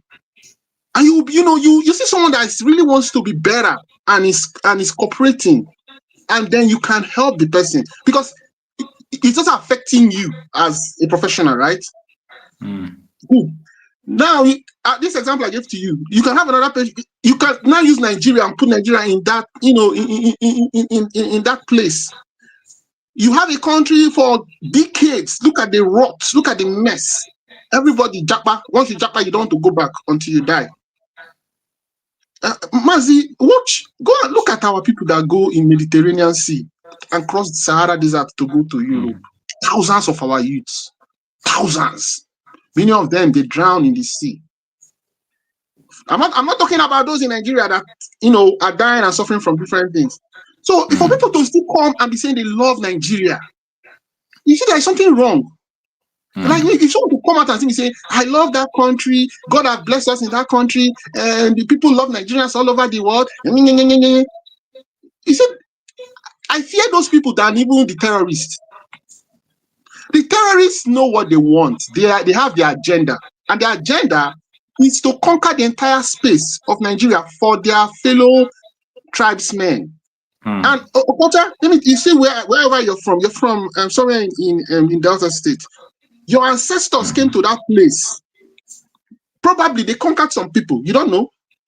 Yes, it's possible. So what these people are doing is part of nature. The Germans tried to do it in 1939 to expand. They call it Liberanum. For Hitler wanted Germans to have land so that they can prosper and multiply. And he wanted to kill off all the Russians. So what you are saying is actually obvious. It's what we know, that this is all about expansionism of ISWAP said it is under the motto of ISWAP. I mean the Islamic State of West Africa Province, this terrorist organization. So their mission is just to expand and conquer the whole West Africa. That is right. Yes. So when you understand that this thing these people are doing is their DNA, their own nature. then the right response in your own DNA is not to come and be talking like people like Mr. Jackson, sounding, you know, dancing around the issue. Okay, but the Christians in Borno will die, and you know, at this point we are gone past that point now. That is his own opinion, and you can't take it away from him. No, but as human beings, if we are to come to a platform like this and talk, then we have to check him. Because see, let me tell you the truth, Mazi, the problem are people like that. So let me tell you, everybody now that has a brain knows that the solution to Nigeria is to negotiate re-balkanization. Now, the thing is, who is preventing the thing from balkanizing? That's what we should be doing now. You know, I like you when you, in the past, used to analyze that because we have professors, that by now they should have done a thesis on the problem of Nigeria and have the problem. We have, like National Confab and all those things. We've done some of those things, right? At different points. In 1966 to 1970, there was civil war. So we've had different events, things that come in and try to break up this thing. What is preventing this thing? And it's at different levels. It's at the level of breathing. It's at the level of the powers that be outside Nigeria. But within Nigeria, there are forces also responsible. There's the level of the tribe, and the one of the tribe keeps bouncing around. Case in point, the Southwest. Whenever they have power, they stop talking about breaking up Nigeria. But once they are not in power, you see them talking of Yoruba, Ronu, Odua Nation, and all those things. So there is the one at the level of the tribes. The tribes keep sabotaging themselves. But you also have the ones within a tribe, like even among Igbos, where you have some people who are, they don't want to tell the truth. You see, that's why people like Christian and Mighty North, we are very bitter the way they were responding. Because you're like, this kind of people, you're this guy, what do you want? Is it when they come and kill everybody in our land? Is that when you will start even telling the truth? Nobody's asking you. You're not bringing money. You're not on ground trying to fight off these guys invading our land. But just keep quiet. Don't even say anything. But these people, they are circumspect to the truth. They don't want to tell the truth. They dance around the truth. And those are the worst kind of people to have, because this kind of people, they will be there until everything collapses. He's in US here. I'm in US too. But I understand what you are saying. But the fact is that one thing about people's opinion and mindset is that sometimes you can't take away what people believe and what they are thinking. You understand? This is a public opinion platform. However, he actually stated out the problem of Nigeria, of which he is correct. You understand? He stated out the problem of Nigeria. Mazi, most of the problems that he listed, I don't think he was really correct. Just to come and say this, no. That Jackson guy in particular, no. Look, let me tell you now, Mazi. Okay, don't worry now. Maybe I will bring him back. I will bring him back for the right of reply, because you have said what you said now, so that we can go to other guests. We have about 20 persons to attend to. Let me finish this. If people like Jackson become many in America, like if they become like the predominant people like me and but you don't know him now. You don't know him. How will you know? With the mindset. This is America that we came to. It's people that have a certain mindset that make it to work, and they don't think like Mr. Jackson. When they want to get things right, they try to fix it. And if you're thinking like Mr. Jackson, they put you aside and avoid you. So if you have people how can you use one let me say just 5-minute statement to judge the entire something that is in someone's mind? No, man. Even if you don't even need to hear somebody talk sometimes. Sometimes just by their it's all right, sir. So let us go to the next person. We have wasted time. Thank you so much. All right. Thank you so much, sir. Thank you so much. Okay, Obi-Wan, good evening. Thanks for joining us. You can unmute yourself. Okay, thank you. Can you hear me? Yeah. Okay, I'm Obina, and I'm calling from East London, South Africa. Okay. Now, I overheard when you said something about we're looking for solution. Mr. Kocha, what you have to understand is that Nigeria, the moment we start telling ourselves the truth, Nigeria is damaged to the extent that when you really want to repair it, it will affect those you're not expecting, even the ones that you respect. It is damaged to the extent that they are actually scared to see their history. Nigeria is scared to tell their kids the origin of Nigeria. They are very scared to actually tell their story, where they are coming from and or where they are going.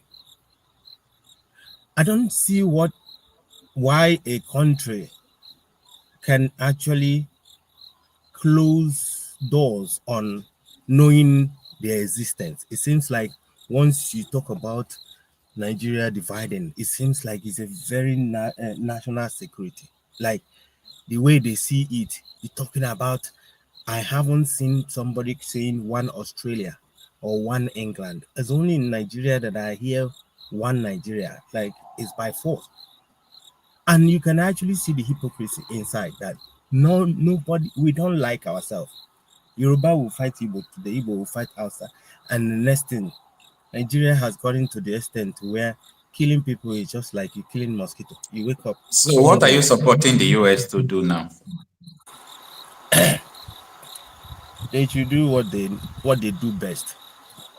If Mr. Okocha, the government of Nigeria is a terrorist government. That's why when US wants to come to fight terrorists in Nigeria, the whole country, the government itself is protecting, as if, like the way they are seeing it, as if that Trump is coming to invade. I have never seen a country that is telling US, no, leave this our terrorists. It's our own. It's our own. You don't have to kill them for us. Gumi will come on the national TV and be threatening Trump.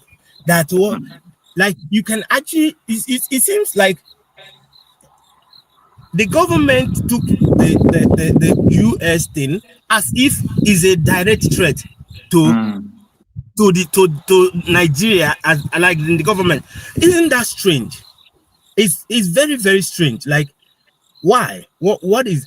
So now you can understand how deep this thing is in the government.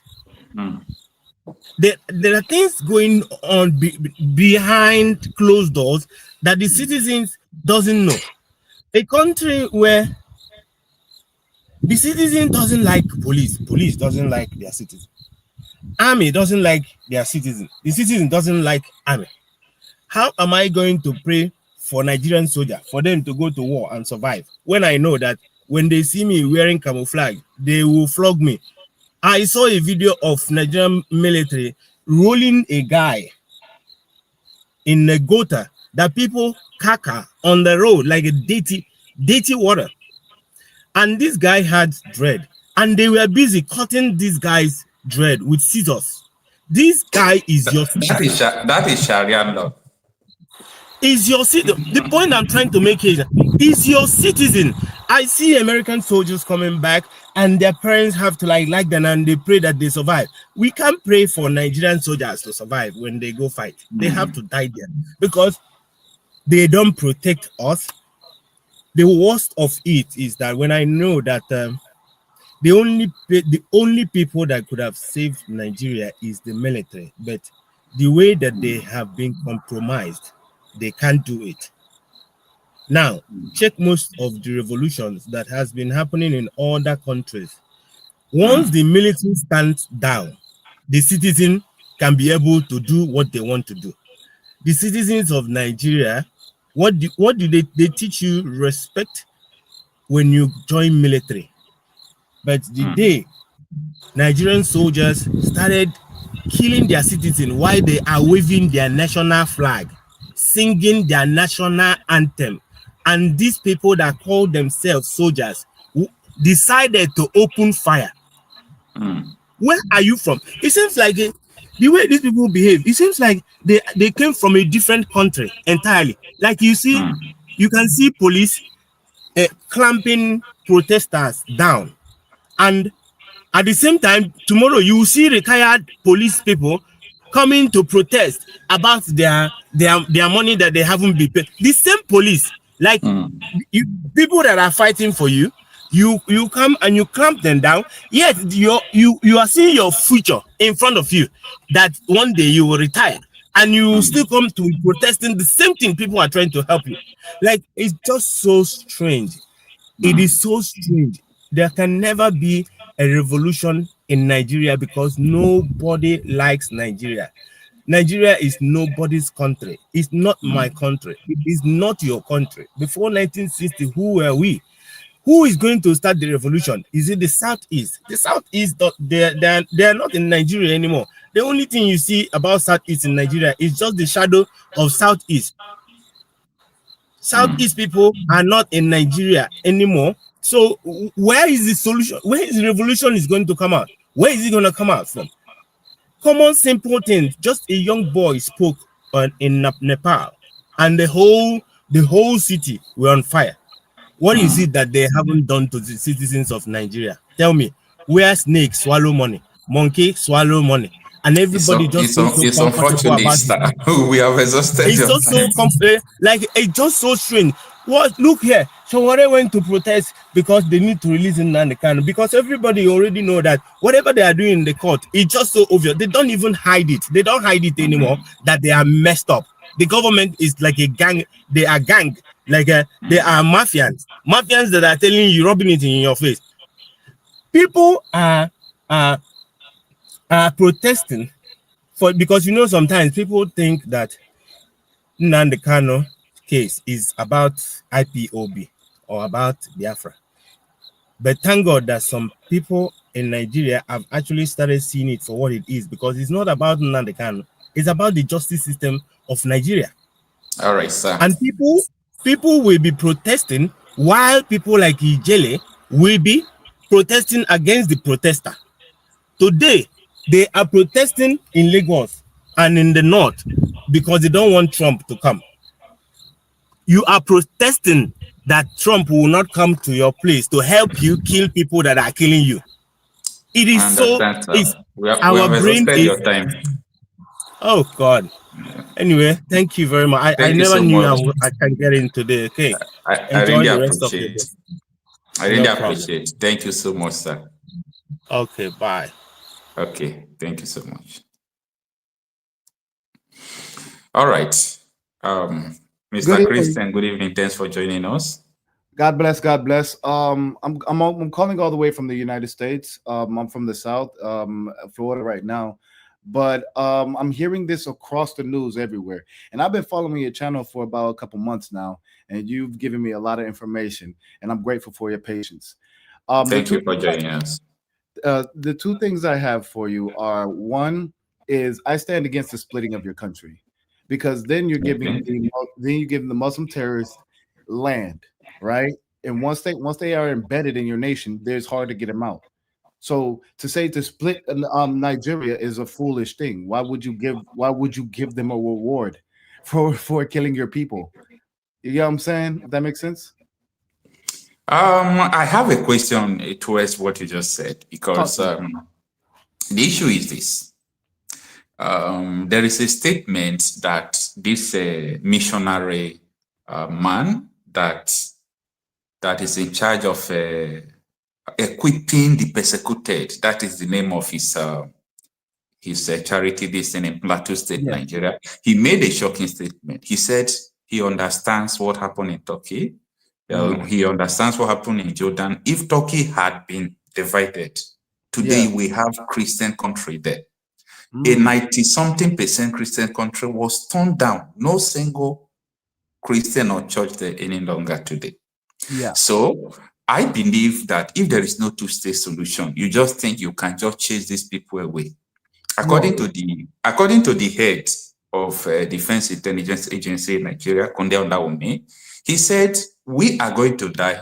All these Gen Zs will die. Their generation will not even bother whether they are being imposed Sharia or anything like that, because these people are not going to cease. Yes. Okay, so my response to that in Luke 22:36, everybody always goes to the part of that chapter where he says, "Oh, to put your sword down, not put your sword down, but live by the sword, die by the sword." It means if you live by evil, you die by evil. I get that, right? But in the sense where he says that God said that we are not to be persecuted like he is. In that he said, "Sell your cloak and buy a sword." The disciples said, "Lord, we have 2 swords." He says, "That is enough." We're not meant to die on our knees. And every time I hear about that, and every time I hear that argument, oh well, it was two-state solution. Two-state solutions only last for so long. In their doctrine, it is meant for them to take over. Their doctrine states subjugation, domination, subversion, and destruction of all faiths, religion, colors, and creeds who do not believe in Shahada, take Muhammad as the last prophet, or believe in their God, Allah. Okay. Let me ask you another question. It won't stop.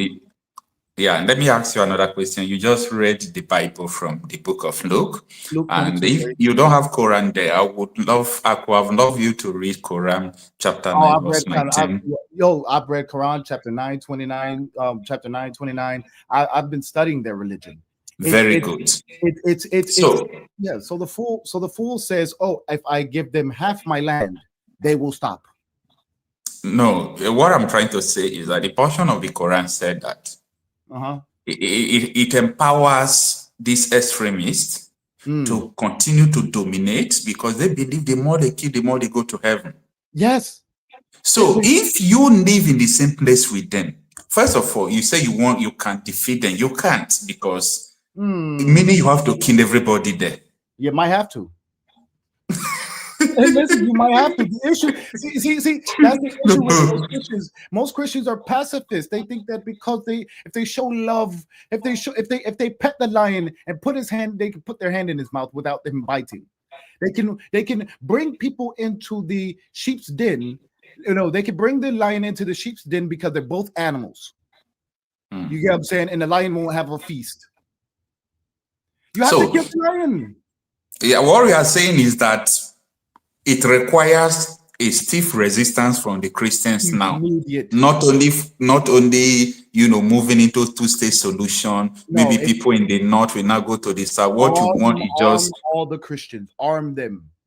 The issue is the only reason why Muslims are able to take over land is because they go after soft targets. Once they go after soft targets and take over those soft targets, they establish themselves. Once they establish themselves, you have to take them out like a cancer, because they will grow, and then they will take over more land. The issue is, why are Muslims killing Muslims? Because there are no Christian, Jews, polytheists, or anybody around to kill, because they would join forces against them.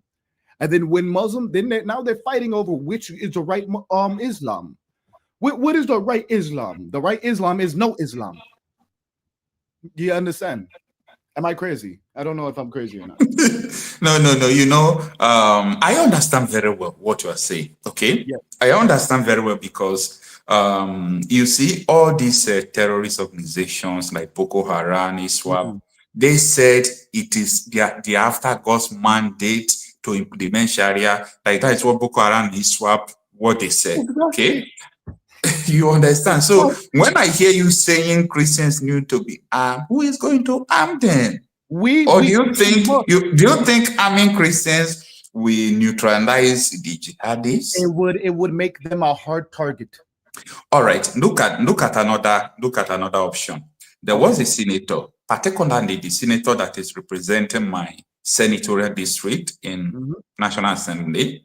So because of the issues we face in our area insecurity, he sponsored a deal for everybody in Nigeria to have guns. But they stepped it down. They stopped it? How? Wait. They stopped it? They stopped it. They stepped it down. They said everybody can possess guns because the argument of this politician was all these terrorists coming into communities, killing the people, they are not more than 100. If you arm the whole community, if these terrorists come, the community can fight them. Yes. But the Nigerian Senate stepped it down and said no. He's a traitor to his people. Yeah.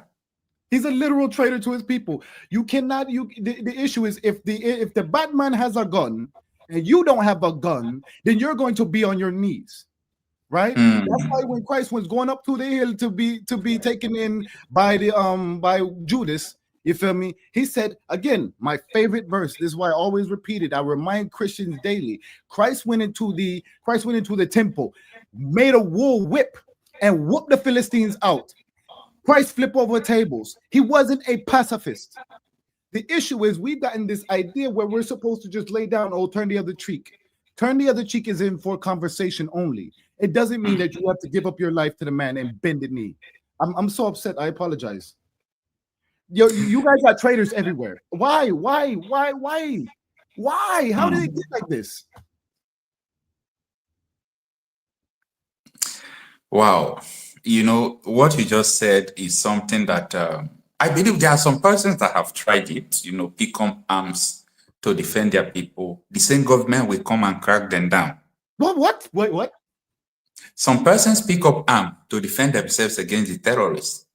The same set of people, the government will come and collect the gun from them. Some of them were killed for picking up arms to defend themselves against the terrorists. Like, let me tell you what happened during the last administration of Muhammadu Buhari, that is the former president of Nigeria.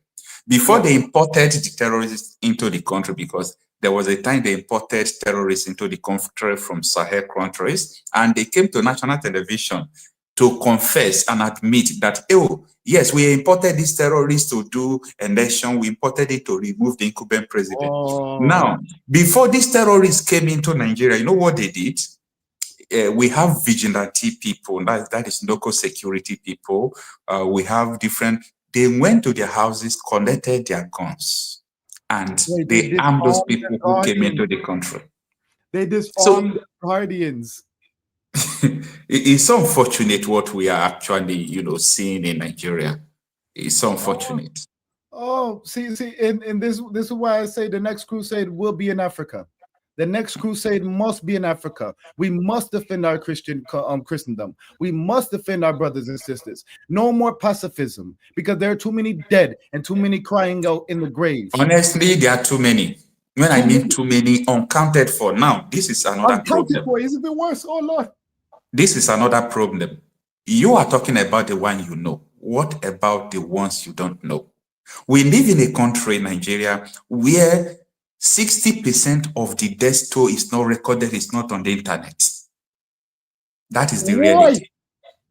Yeah, no media coverage about that. Like, you see what I'm doing now? It's a threat.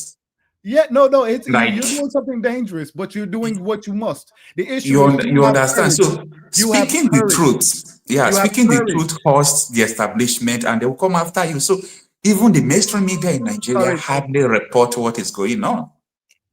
That is the problem. And boss, before I go, I want to leave you with a prayer. Simple. May those who know your name speak of it in fame, fortune, and legacy. May those who know your story speak of it under glory. And under Christendom, may you rise, may you rise, may you rise. Love to you and love to those who love you. May all know we must stand now. It's too much.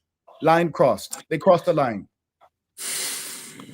Amen to your prayers. Love to you, brother.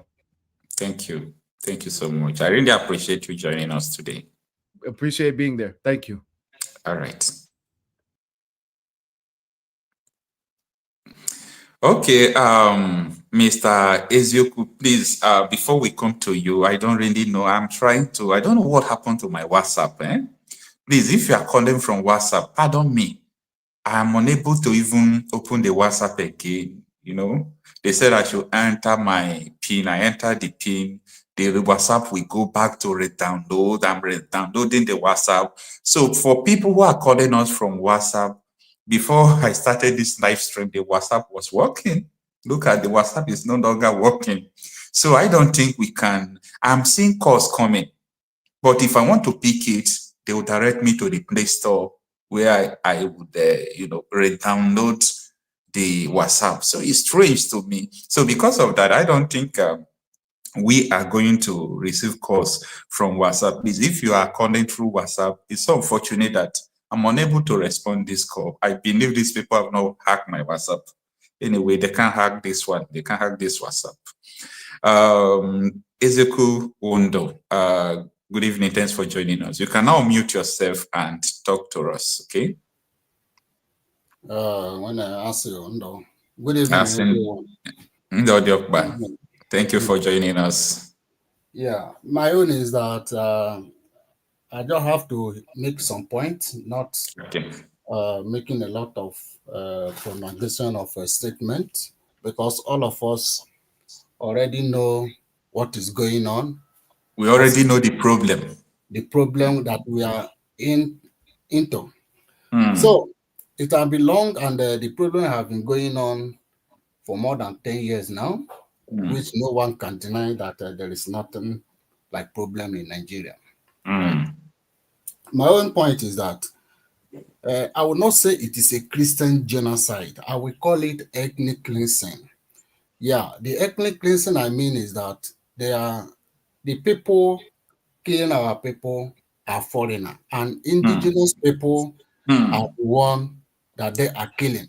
So if they put it in a formality of tagging it as a Christian, it just... You say it doesn't carry weight now. Ethnic cleansing is more weighty. Yeah, they just want to politicalize it in the form of,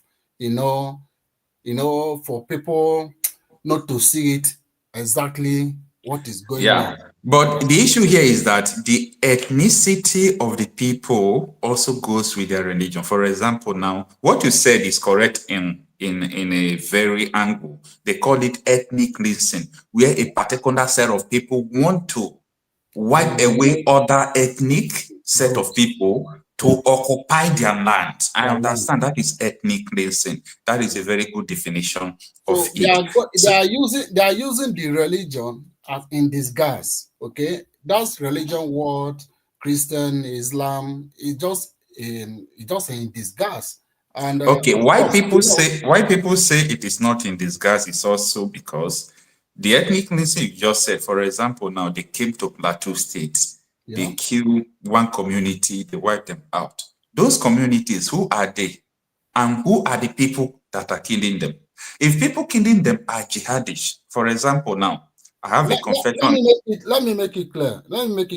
What I'm saying this is that when they are carrying this operation, they don't know the one who is a Christian or Muslim with a mark on his or her forehead. They only go to the people, even where they are sleeping, or in their farm, or even at broad daylight. In as long as they know that these people are indigenous to this land. But the idea of Osman Danfodo is what they are still using as a jihadist, or when they succeed, it's a two different dimensions. There are two strategies that they are using. But one, they are not making it open to anybody, which is that ethnic cleansing. But the one they are using is to Islamize, for people to see like they want to Islamize everybody that are going after the Christian. Not only the Christian. Now the question is this. I understand the ethnic cleansing. Why would Boko Haram ask the whole Christians, not thieves, not this, not this? They didn't mention ethnic. They just say Christians should leave the north within 3 days. And when Christians refused to leave the northern part of the country, I'm telling you what happened in the year 2012. They started killing Christians, burning down churches. So is that confined to ethnicity? But they mentioned Christians should leave the north because they want to implement Sharia in the north. Do you understand?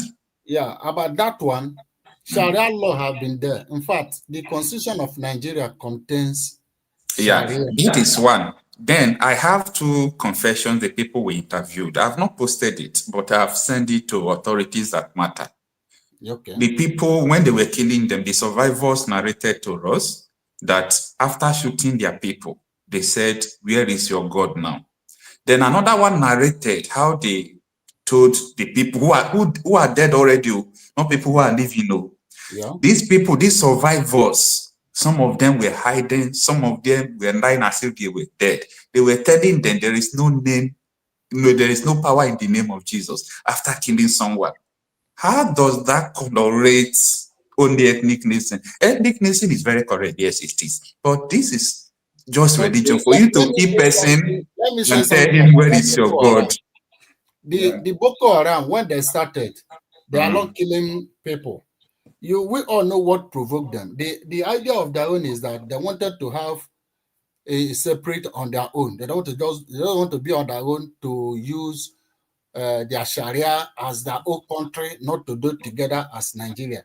There wasn't kidnapping or killing anybody. It is the Nigeria government that provoked them. It is Nigeria government that provoked them. And during Jonathan Goodluck, this thing you said happened. And remember, Jonathan is a Christian. You know the system of this Nigeria system, Fulani Takeya. That's what they call Takeya. So they will use something to implement something of what they have in disguise of another agenda. So that word, as Christian, must leave the North.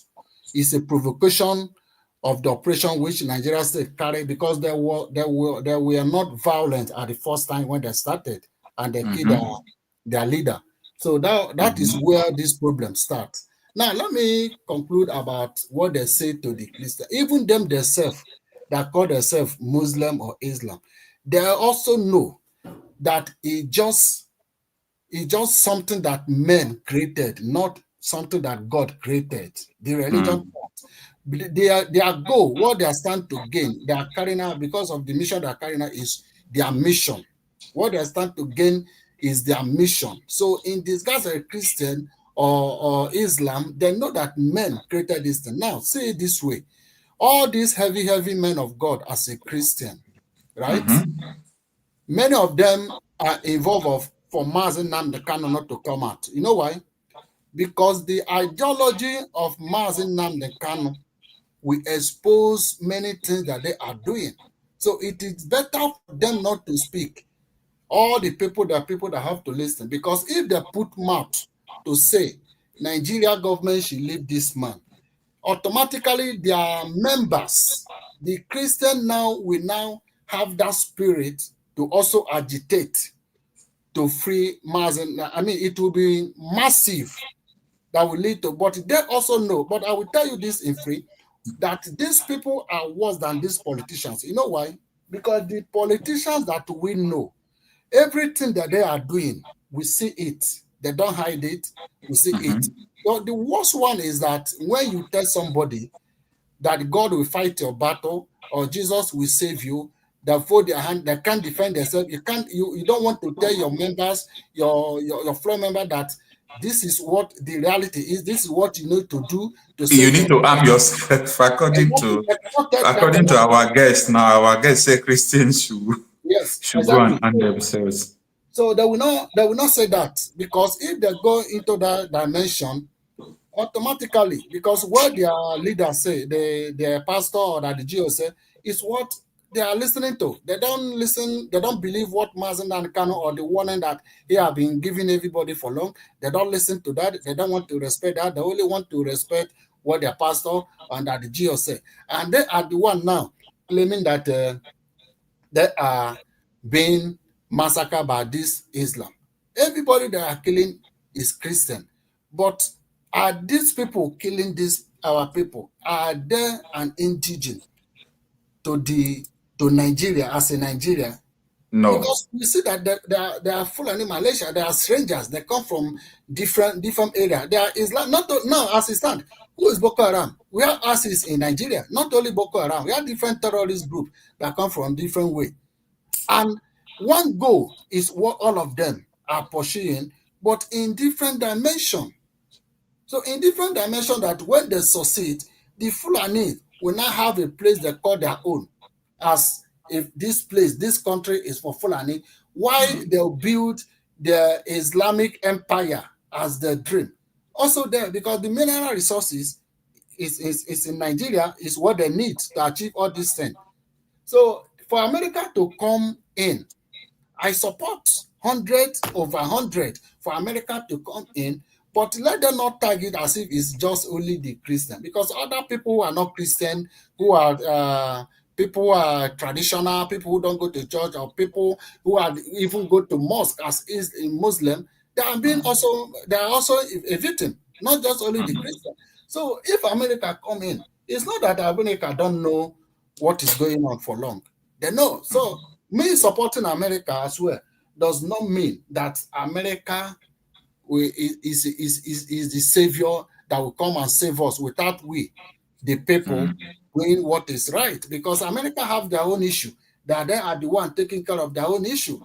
But in as much that British, we are the one that created Nigeria, and the British, as Europe, were the one that established the United States of America. So they are still one-on-one, and they have contract. But and at the time, we know that disagreement will come between the contracts they have between them as one people, because they're all getting from Nigeria, mineral resources and others. All right. Thank you so much. Obama was a black man. Yeah, we already exhausted your time, so just summarize it. All right, I will summarize with this. For we not to fold our hand to expect only America to do what is right for us, because we as a people have a place to do, things to do for ourselves. For America and European also did the things for themselves that make any of us that will leave our land to come for greener pasture. So America will not do the things exactly the freedom we are looking for us. It's not going to happen that way. That is my submission. Thank you. All right, thank you so much for joining us and sharing what you think about this situation with us. Have a nice evening, sir. All right.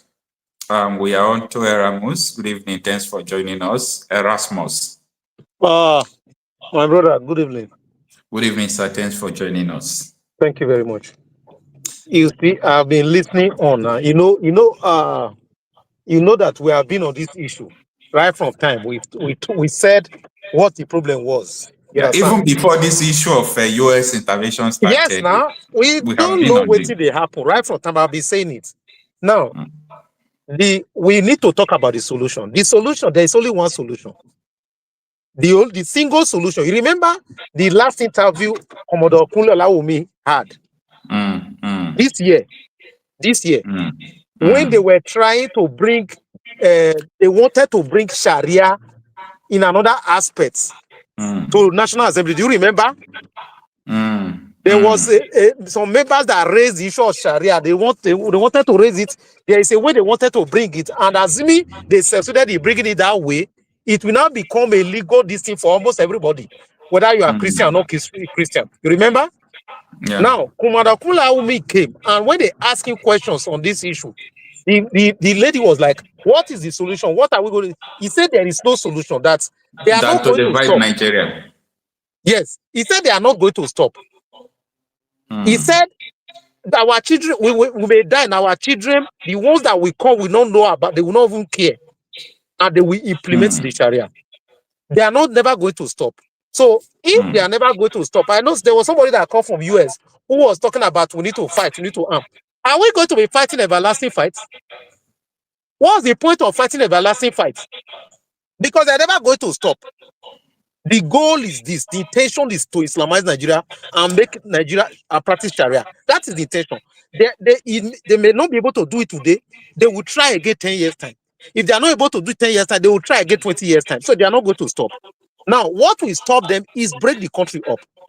Now, this is why I'm happy about what US is coming. US cannot solve the problem by bombing. I will tell you why US cannot solve the problem by bombing. Now, you are going to understand, mark my word, just mark my word down.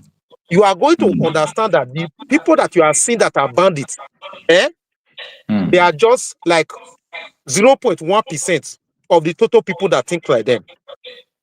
All those ones when you see say that they hold gun, now 0.1% of the total people that have the same ideology and mindset in the north. You are not going to understand when the bombing starts. You saw what Gumi said. Gumi threatened the entire Nigerians, especially the Christians. He said, if they bomb, they said that they kill Christians. Now that time, they will turn the guns on the Christians. He didn't stop there. Gumi went for that to say, when that guy from Middle Belt challenged Gumi, Gumi said, if Muslims really they kill you, whether somebody like you go feel reach they are alive today television to talk for television. When the bombing start, now that time we go understand when what Buhari, the late Buhari meant by that Boko Haram, that the fight against Boko Haram is a fight against the North. A lot of people don't understand. When the bombing starts, now that time you go understand what Gumi mean by that this in the bandits are the freedom fighters of the North. So what you are seeing now, all these bandits that are saying they are holding gun, I am telling you, there are 99.9%. Most of those hot people where they see for North, for Kanu, for Katsina, for those Jigawa states, many of them are the same mindsets they get when it comes to Sharia. It's just that they never hold gun. That's why you see they know they fight them. The reason why they are jumping up and down now because they don't see say they want to start to they kill them. And them, now the same mindset they get. So if you are killing them, so people don't understand. When people they confuse, say they want to kill terrorists, they say people they protest. No, they are like them. Now the same person they be. So that it's like you want to kill them. It's just that they no hold gun, and those ones hold gun now. So that's what's going to happen. So now what I'm happy about to round up, because I know there are a lot of people. US just need to come in. The main thing when are they happy about now, what did Ted Cruz they do? Ted Cruz is about to strike the real thing. That's where the solution is. Ted Cruz is saying that why should it be that in the secular this you are doing blasphemy law? Now, when Ted Cruz bring that this thing, carry that this thing, come house for this thing, they want to leave Nigeria. There will not be a debate to say make una stop the Sharia law. They will never be able to, they will not stop it. They have tested it. It's just like person who don't kill before, it goes still start to the kill before. So they have tested it, they will never stop. So now they will now say they will not stop. When they say they will not stop, that will now be the opportunity to say, okay, if we are not going to stop, then let's break it up. That is going to be the solution. The solution is to break it up. Now I've told you how it can be broken up. Because people say how this is how it can be broken up. Now through this US intervention. US intervention now will force them to decide to say, okay, make una practice secular this, no need for Sharia, but they don't go agree. 99% they don't go agree. So so long as they don't go agree, then there will not be room for say, okay, let's negotiate and break it up. Because that is the total solution. Without breakup of Nigeria, forget. In many years to come, Nigeria will become an Islamic country. It's already on paper, it's already an Islamic country, actually. Thank you. Wow, this is another very deep, deep thought towards what is happening. I really appreciate Mr. Ramos. Okay, let's go to Mr. Jackson. Please, okay, let's see if we can just go through everybody before we call it an evening. Mr. Jackson, good evening. Thanks for joining us. Yeah, are you getting me back? Yeah. Okay. Yeah, I had the other guy. I promised to give you a right of reply, even though it's just 1 minute. Yeah. I mean, he has his own opinion. Yeah. But to me, I'm not that myopic. We are where we are now. The whole people in Nigeria we all made mistakes, right? So if we go back to that the Benues killed Southeast or during the Biafra, then you go back to before Benue, when the soldiers in the Southeast went to go and quell the revolution in Benue. So we can't continue going back, but we cannot just be that myopic to think about let us save Southeast or let us save the South, because I think we are, the middle belters also have to have some solution too. That's why if you're going to break Nigeria, then they must be accommodated. They must be accommodated. If otherwise, we are their umbrella. All right. So. All right. I really appreciate you. All right. Thank you. Hope to see you next meeting. Thank you. All right. No problem. Thank you very much. All right. Okay, let's go to another Jackson. Jackson, good evening. Thanks for joining us. Let's see how we can quickly run to everybody before we just call it a day. We are left with 3 guests. You can unmute yourself. Good evening. Thanks for joining us. Hi, good evening, brother. Yeah, thank you for joining us. Can you hear me? Yeah, I can Thank hear you very much. I'm so sorry. I'm in Nigeria. Network might be faulty, and also I'm in transit, so you might be hearing a bit of background noise. Okay, no problem. The Starlink is very good. Though. Not yet, my brother. That is what I use. I don't think the publicity for the Starlink is at home here is that visible. What do you mean? I don't think they're doing a good job. I use my own in Delta State. Oh, really? Even though you are in the farm, anywhere you are, the network is very strong. You get it. Okay, I will look into that. Anyway, I'm giving them free publicity. Yes, you are. They should be paying you for that. So I want to quickly kind of like touch on this issue because I see a lot of shortcomings from us, we the victims, we the oppressed, we the citizens, we the people. I see a lot of shortcomings on our part in terms of even recognizing what the real issue is. And as you know very well, before you start, the first process of treating any ailment or solving any problem is accurate diagnosis. If you have malaria and you are diagnosed as somebody that have, say, another ailment that is entirely different from malaria, and you're treating that ailment, you might be using the correct treatment method. You might be using the correct.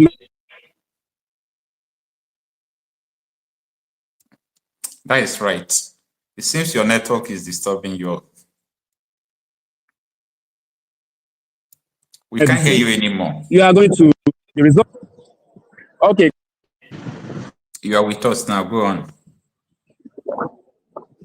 All right. Thank you very much. I'm sorry. So. All right.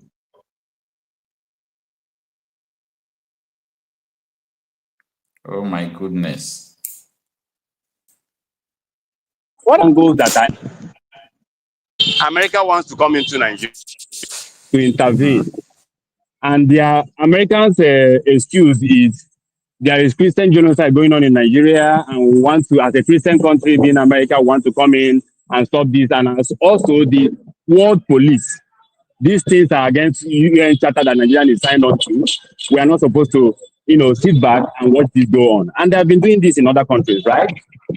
The pretext that they are coming into with is irrelevant to the conversation of what we want them to achieve for us.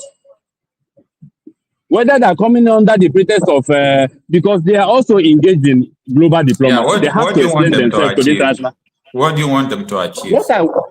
What I want them to achieve is, first of all, to put a band-aid on the problem. The band-aid will be to stop the killing right away. All right? And then how can you stop the killing?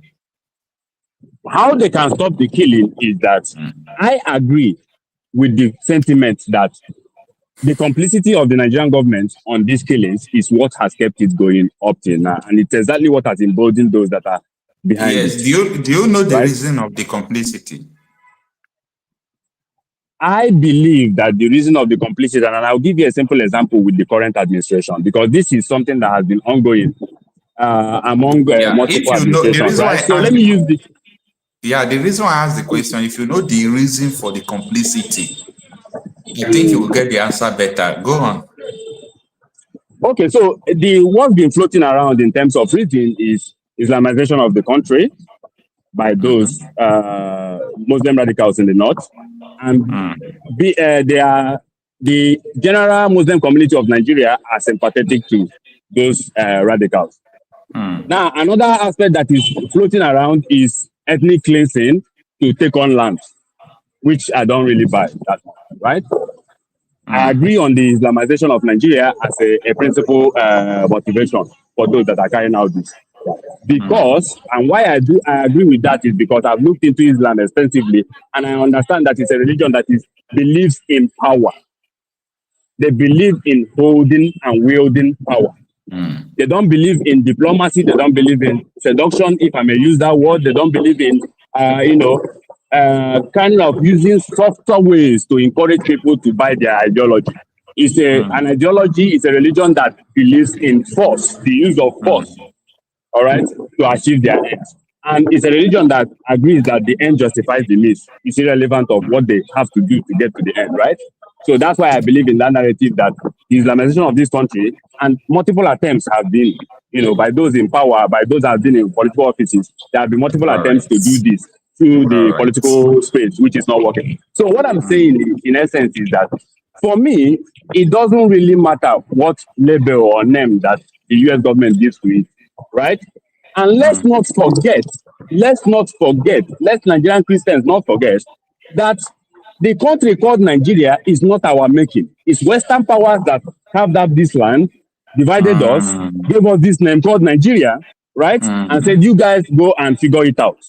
So for those of us Christians that are saying, oh, if America comes in and try to intervene in our local politics as a sovereign nation, is going to do this, that. They have forgotten that America gave us independence. The UK did not leave us willingly. Post World War II, the UK was depleted. The UK went into debt. British Empire went into debt after World War II. They looked to the West for help, being America. And part of the conditions that America gave the UK is that you have to shed your colonies. You can't be running these colonies and still be asking for financial help from us. It's no coincidence that most African countries got independence immediately after the World War II. It was pressure from the United States through the CIA to say, British, you cannot control these colonies anymore. It's too expensive and you are in debt after this war, right? So America has been part and parcel of the independence of this country. And I don't think most of us understand this history very well, right? So America have an interest, not just about mineral resources. They can't take it anyway. America can get our mineral. There are 1,001 ways America can get our mineral resources if they wish to, without putting boots on the ground here. So it's disingenuous that we are having this diversity in communication from the victims being Christians, which I'm interested in, right? Saying, oh, America is interested in our oil. America has never gone anywhere. It doesn't matter, my brother. Nigeria's situation is dire. Nigeria's situation is extreme, almost unsolvable at this point, right? We have exhausted your any time. solution, any solution is a solution at this point for me. Thank you. Thank you so much. I really appreciate you. Prince Ifeanyi, I am unable to bring you to the studio. I don't know why. Okay, let us bring Amy Ike. Amy, good evening, sir. Thanks for joining us. Prince Ifeanyi, I don't really know why I can't bring you to stage. Okay. You are there. All right. Mr. Amy, good evening. Okay, let's turn to Mr. Ifeanyi. Mr. Ifeanyi, talk to us. Good evening, thanks for joining us. Let's do it briefly before we call it a day. Good evening, Mazi. Can you hear me?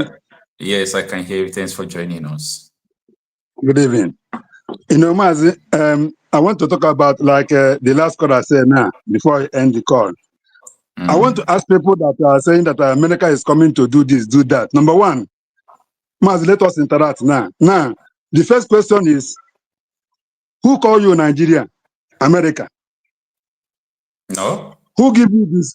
I know it's Britain, but America is involved. Now, who give you so-called Soviet country or whatever you call it, Westerner? Now, before they join us together, there's an agreement. We are 4 nations, and they bring Fulani, making 5. Biafra, Yoruba, and Hausa, Middle Belt, and they bring Fulani and join it, and they call us Nigeria. Because as far as we are concerned, Fulani is the Nigeria. Fulani is the Nigeria. Now, when you are saying that, when you are saying that they cannot, America cannot divide Nigeria, let me remind you that there's an agreement. And what is that agreement? After 100 years, if you people cannot be together, we are going to come back again to separate you guys. There's an agreement, and 100 years have passed, right? Now, people that say that it's difficult for America to come in, I want you to understand that I don't think there is anybody that says it's difficult for America to come in. No, Mazi, because they are saying that America is coming to take their oil this now. I'm coming, right? Okay. Before America is doing anything, number one, America is coming to divide Nigeria, whether you believe it or not. And number two, before they do that, all this APC government and sponsoring, starting from Southern of Sokoto, all of them must be arrested. All of them must pick up. Immediately they pick them up, both to Tinubu, they will put internal government immediately to start negotiating about breaking up of Nigeria. If you say that you believe our leader Nnamdi Kanu, for all his prophecy that you believe on him, there is two things that remain to happen. Number one, Nnamdi Kanu said that Tinubu is going to be the last president of Nigeria. Number two, he said that after that, Biafra will be the last miracle on earth. America is coming to divide Nigeria, whether you believe it or not. Because why are you so confident about this? I will tell you. Because the only division is the only solution we have in Nigeria. Because if they divide now, my brother, an Igbo man will not go to Hausa land and be a commissioner of police there. Calabar man will not go to Yoruba land to be a minister of finance there. Is ministerial appointment your problem? Listen now, I'm coming. And when they divide, right? In Hausa, America will have leadership to Hausa, the owner of the land. Their governor will be Hausa, their president will be Hausa, the local government will be Hausa. Southern of Sokoto will chase away. They will install the emir, the original emir of Hausa people. After all, they have Christian in Dubai. They have Christian in other Muslim countries. Are they clean like this one? They have to give power to the owner of the land, and the killing will stop.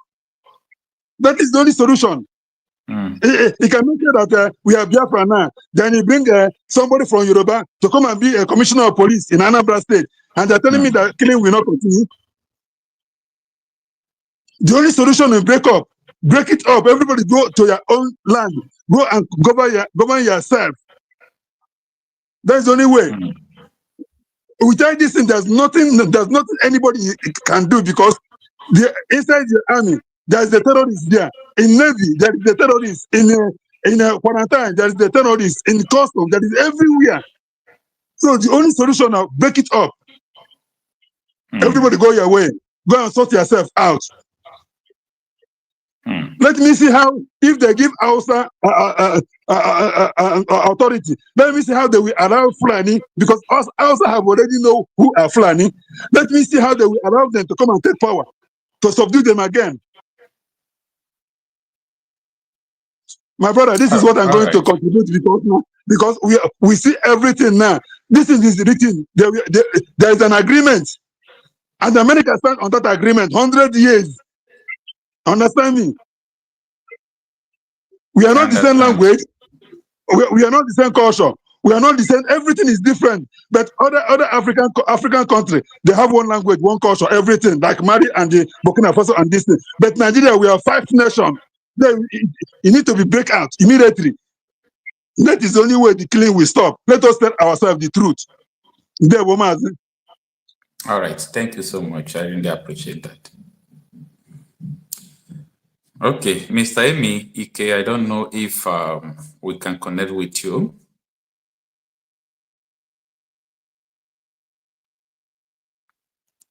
Okay, Jabnes, good evening. Thanks for joining us. Good evening. Yeah. Can you hear me? Yeah, I can hear you. Can you hear me? Yeah, I can hear you. Can you hear me Mr. too? Dokota, good evening. Good evening, sir. Yeah, good afternoon from here. Yeah, first of all, I really thank you so much. I always watch your program. I saw what you put up last time about the videos that is coming out now from the north, like the protests. Yeah, like Erasmus said that the ones carrying gun, they are 0% from the ones that are not carrying guns. You see, so and the other guy that called that said he's in Nigeria. He said something again. He said I think Nigeria doesn't really. There are so many Nigerians doesn't really understood the implications of what is going on in Nigeria. Mr. Kocha, after listening and seeing all those videos coming out in the last few days, Trump and Americans mentioned that they are coming into Nigeria. Yeah, it look more scary. It looks more scary. Why? Yeah, because if you, I wrote on one of your videos, I commented there that America cannot do it alone. And if we are talking about separation now, that means we that are a little bit safe, although that no part of Nigeria is safe, but we from the southeast, south, southwest that are a little bit safe, a little bit. That means we are being selfish to those Christians and those other people, Nigerians that live far north, that they are killing now. Because if you look at the map, you will see the little space, the people. Because I watched one video on YouTube, how Americans that are planning. The white people, they are so sincere on something like this. They show you everything. They can even their guns, the guns they will use to attack. Which video do you watch? Like if they have the food, there's a video from a white guy. He showed everything from the Gulf of Guinea, the sheep and everything, how they are going from the there to they'll be attacking the north. And if you look at where they are going to attack, they show, but although it's AI something, but you can see it's a little bit real. That's the formation of the military. So you will see they are attacking the bomb will be going far north, like Sahel side, like Boronu down there. But inside there, Christians exist there. They are Fulani Christians. They are good. They did not tell you that. Listen to me. They did not tell you they are going to bomb Nigeria. No. I know. I'm coming. I'm just talking about bringing in separation now. When we separate, like the other guy said, the American guy said, we are their umbrellas. Like although they did us at the time, and although they did us bad during Civil War, they are the tools that these people so use what you are saying that if they separate, when we are going home. What you are saying is that if they separate Nigeria, they themselves separating Nigeria now.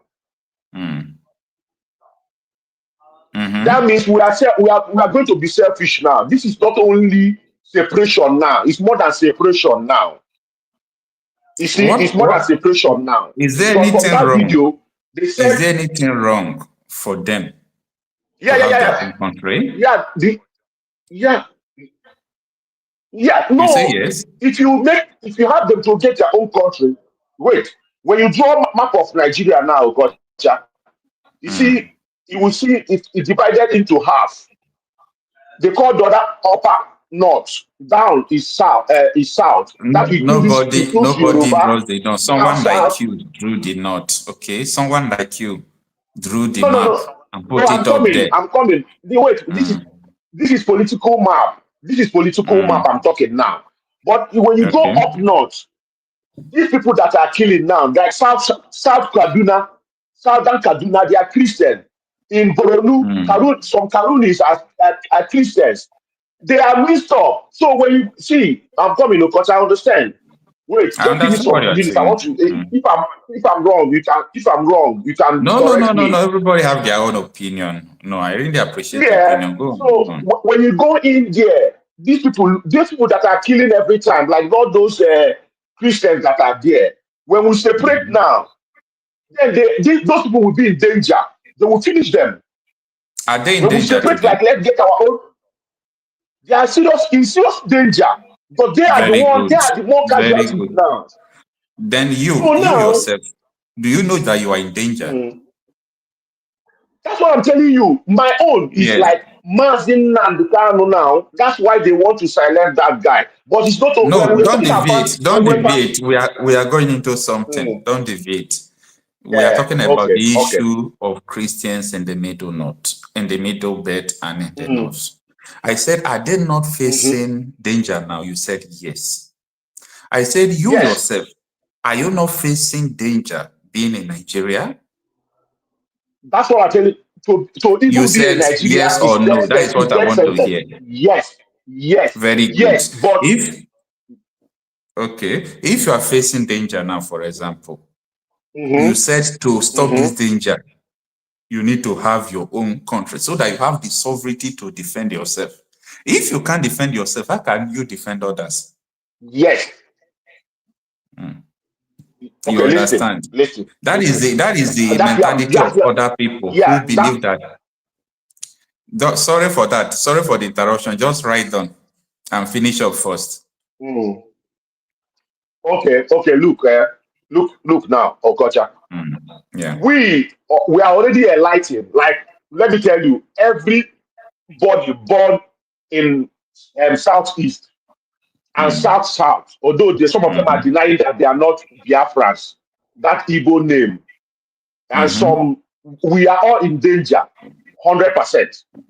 Understand? And when you come to the Southeast specifically, everybody that are born today in Southeast is just Biafra issue is just like up NEPA.